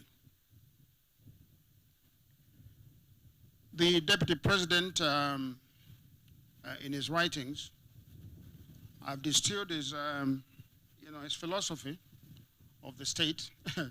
I don't know whether he knows that I've done this, but I've done it. He thinks of a state of empathy, not a state of antipathy. That's what he thinks about. I was worried for him when he was Minister for Interior, because that's a very tough ministry. But he did not disappoint me.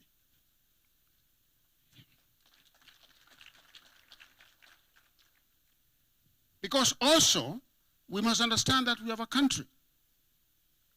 And if we have no country, there's nothing to protect. And so sometimes we have to apply the law to make sure that the country remains stable. I want to conclude with a few remarks. One is I have seen the indexes, the matrices of performance that have been put forward here. And they're very good. And I commend, the Chief of Staff for this vision. But I also want to say that, do you know what citizens think about what you are doing? Because we've said that the citizens are sovereign. Do you know what they think? Because you cannot just come here and grade yourselves and give yourselves an A. I think I saw someone giving themselves an A. You cannot do that. And you cannot grade yourselves in front of your peers because you are conflicted. I want you to ask citizens what they think about what you've done. Ask them. Apply some scientific method of assessing what our citizens think about what you've done, how you are performing, not just with this particular, transformation effort, HOPS, but going beyond, today. What do citizens think about our regulatory agencies? What do they think should be changed? Okay? Because one of the values in the new constitution, of course, as you know, is public participation. What do they think? And if you can answer that question, you'll be able to answer the next question that I'm going to put to you. And that next question is the one that was asked by the late Honorable Raila Odinga in an executive retreat last year. I think the Deputy President, you were there. Of course, Hobbs, you presented very ably there. And the question that was asked there was, as civil servants, as public servants, are we carrying the people along? Are we carrying the people along? What do the people think? Perhaps we are not supposed to be talking politics here. But all life is political. Don't let anyone lie to you. All life is political. our ability to execute these great ideas, the beta program, and all of them, will depend on what the people think in 2027. What do they think? Okay? Are we carrying the people along? I leave it there. Thank you so much.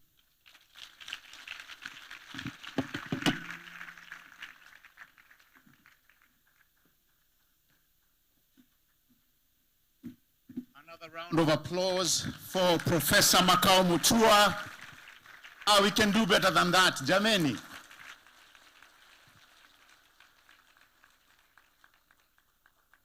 Thank you, Professor. Your Excellency, our chief guest, our host, kindly allow me to lead this next session, and with your permission, this next session is, as you can see on your programs, is the photo session. And since I do not want to be reprimanded, I will ask my boss to ask his boss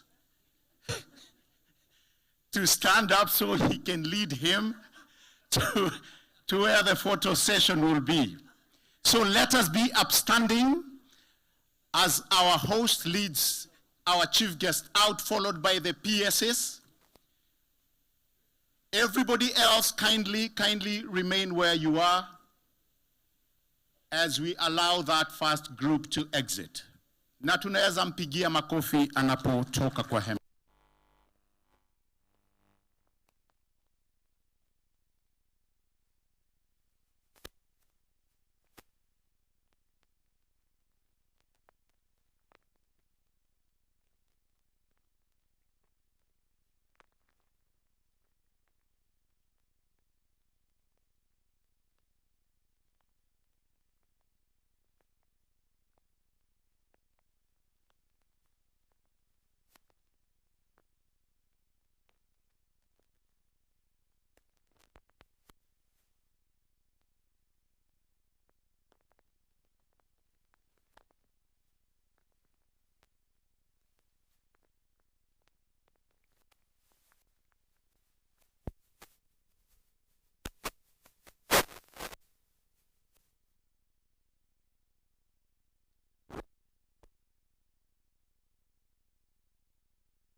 Ready?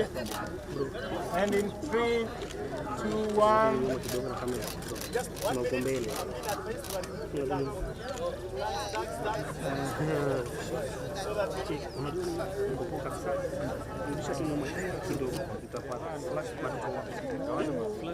All right, ready? This side. 3, 2, 1. Thank you. Thank you. Now the PSS will step aside, then you have all the chairs. Chairs facing. PSS will find a back.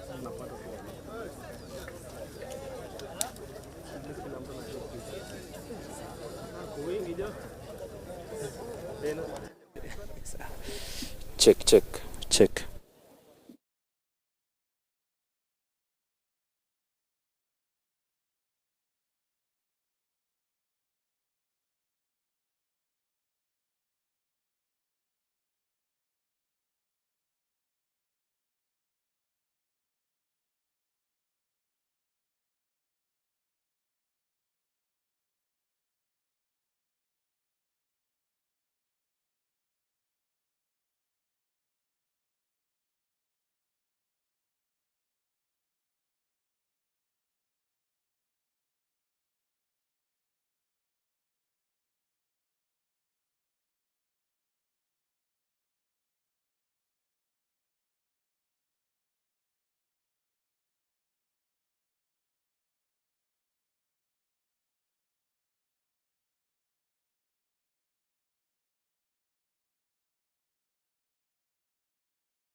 Proceed.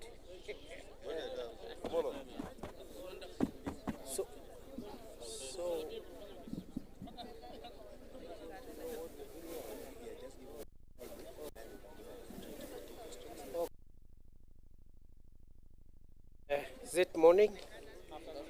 Good afternoon, ladies and gentlemen. Are we ready? Are we ready? Thank you very much. Yes, as you're aware, we are here at SEKU since this morning in a very important exercise which has been convened by the Office of the President. What we have here is an annual meeting of all government agencies that deal with regulation. And by regulation, I mean the government agencies that assist the people of Kenya, the citizens of Kenya, to acquire what they require to do business or to also participate in national life. So we have regulators from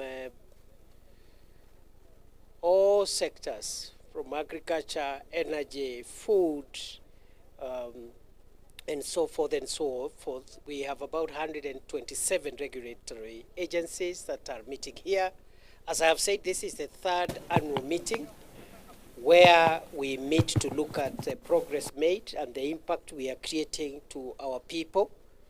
And I think the next 3 days, these colleagues here, led by the head of public service and the PSCs who are in charge of the various state departments where these regulators are anchored, will be able to canvass what has been achieved in the last 1 year.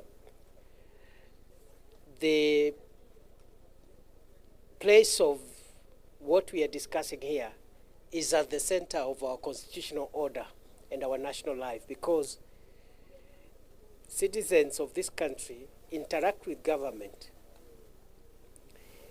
in terms of how government is able to assure them that the environment is protected, the water bodies are safe from pollution, the houses being constructed are regulated by the relevant agencies to make sure that they are safe. And so for us, this is where the rubber meets the road, if I may say so. This is where citizens interface with government on a daily basis and realize that since regulators wield a lot of statutory and constitutional authority, it's always good for us in the whole of government to assemble ourselves every year and even in between to make sure that we are doing the right thing, and this right thing is impacting on the citizens of this country, receiving feedback from ourselves but also from other stakeholders. And we've been challenged this morning that one of the things we need to do more is also to encourage feedback from members of the public on what they need, what they think should be done better to regulate our environment, our natural resources, our education, our health, and all the other spaces that are represented here. So it's a very important point for reflection.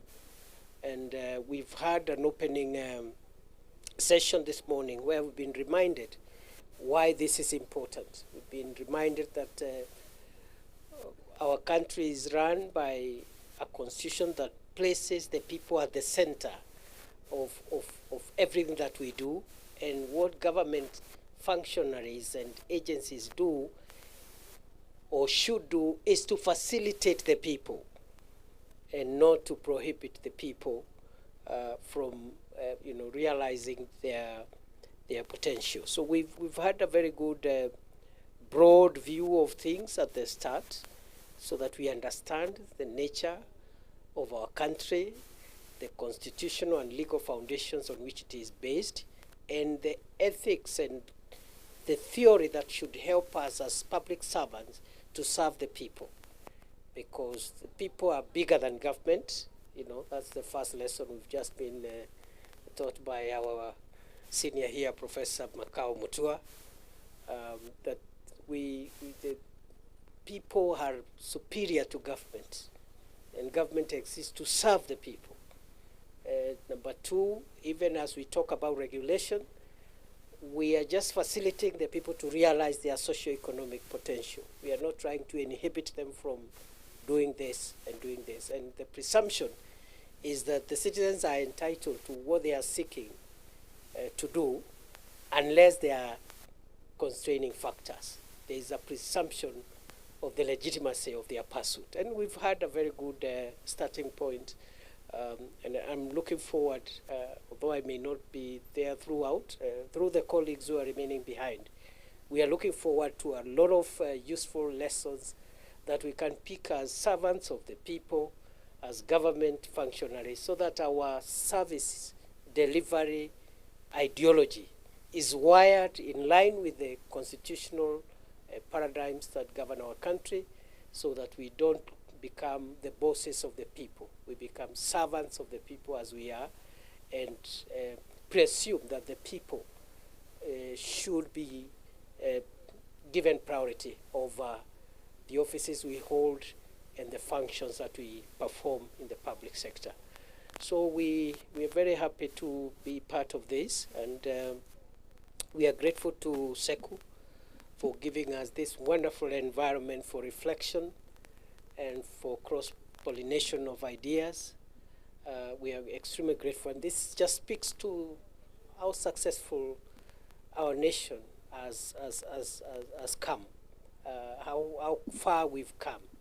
You know, in Kitui County here, you have this kind of a facility that can host all these senior people. And I think these institutions that we are putting across the country will help us even achieve some of the national objectives that we are looking at in our journey to move into the first world. We've also been reminded of the need for us to know that the things that we look for as a nation will not be possible unless we fight poverty and make the citizen empowered. If you have large sections of the citizens not able to assert themselves, not empowered, especially from the bondage of poverty, many of the things that we want to do and to see will not happen. And I think on this note is a good space, a good place for me to say that this Kitui, this SEKU and this Kitui has given us a very good opportunity. However, we know recently there was a small but quite consequential security issue here when we lost some people in this county. I think just slightly over a week ago, and we are taking that incident extremely seriously as government. And I think it's a good place for me when I'm in Kitui to say that what happened recently in this county is a serious infraction on our stability as a nation. We are taking every effort to make sure that those who are responsible for the death of quite a number of Kenyans, we take action. But more importantly, we want to make sure that we don't have incidents like this reoccurring, because they push us backwards. After we've taken some steps forward, this kind of happenings push us backwards. And therefore, on behalf of the government of Kenya and on behalf of our security managers, I want to give the assurance to the people of Kitui that we will return normalcy and sustain normalcy.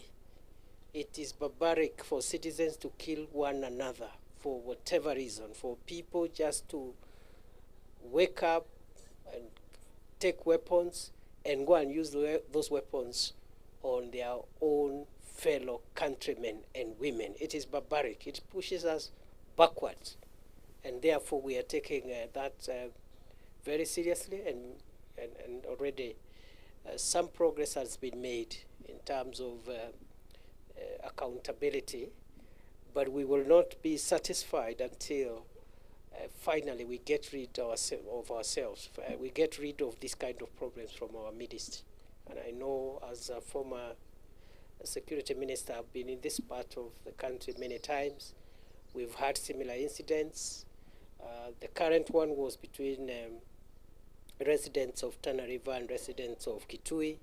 We've had similar incidents between residents of Kitui and the recent one was Garissa, Kitui, but we have also had incidents between Tana River and Kitui and many other parts of our country that still have a tenuous security environment, which we must firm up and make sure that our country is safe, it is secure, it gives dignity to people, and when they wake up in the morning, they don't expect that another citizen will come from nowhere with a gun, with a knife, and end their life in a brutal manner.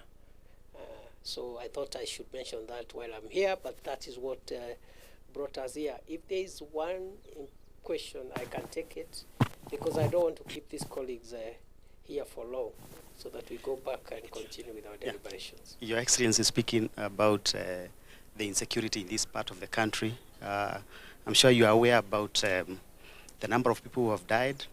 Can you talk to the country about the specific actions? And again, we've had politicians saying they own camels all over, and the residents of this region have been pleading the government to get those camels out of their places, out of their farms, out of the neighboring game parks and reserves. What is the government position on this? The position of government, first and foremost, is peaceful coexistence among the people of Kenya.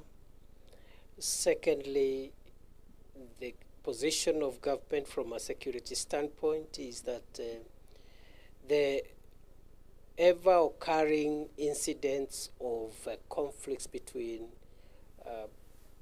pastoralists, farmers, and other resource issues that bring this kind of incidents, we must find a permanent solution.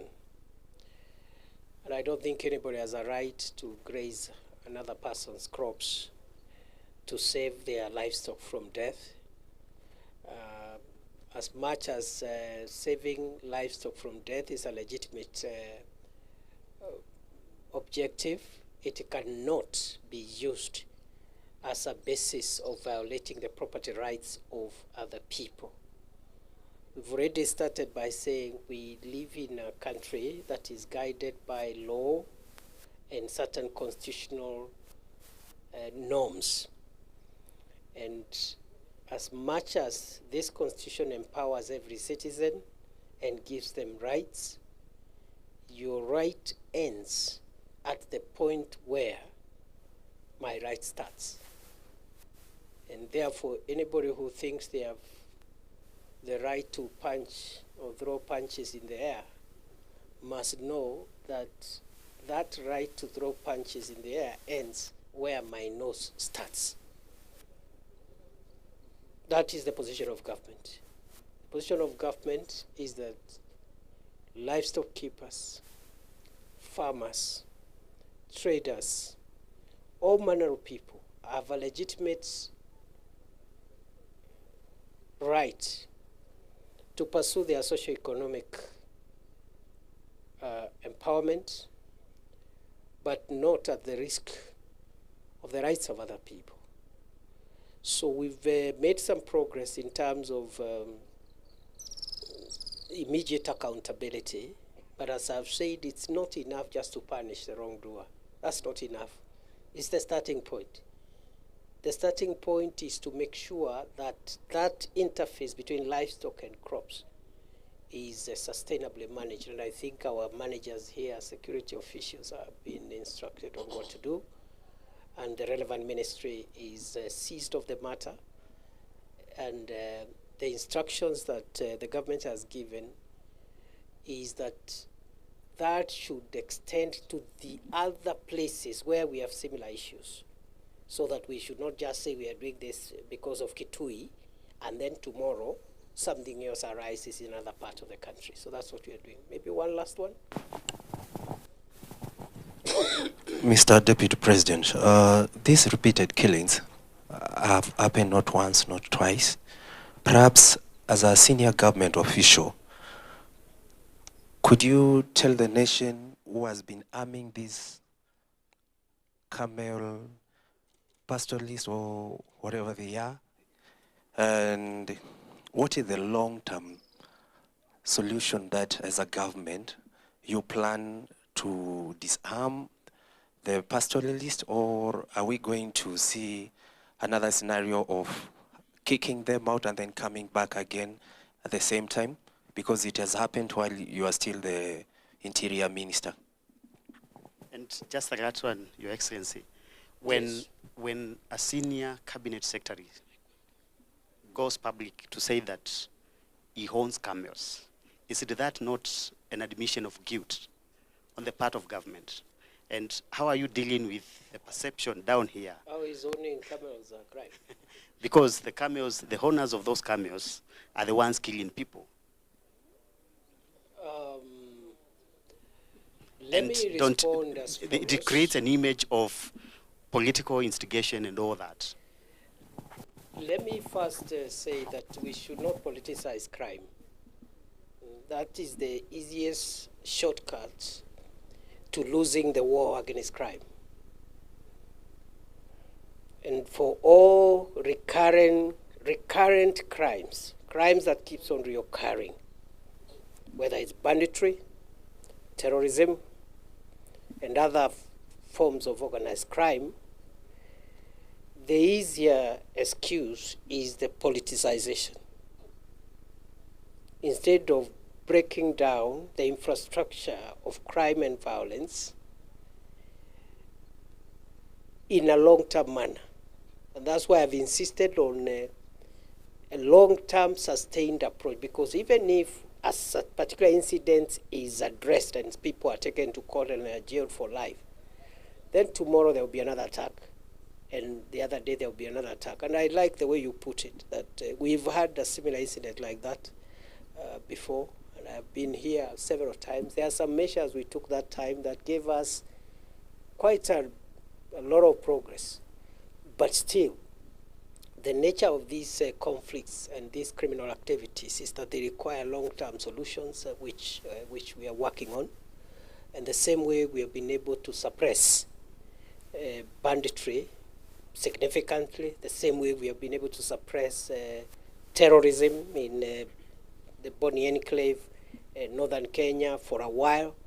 I believe even these resource conflicts and criminals hiding under resource conflicts to perpetuate crime, we will crack them. Even between there is a political leader or a member of government who is involved, that should not be a difficult thing, because, you know, crime is just crime. That's how the way I look at it. You remember 3 years ago, we had a lot of politics around banditry.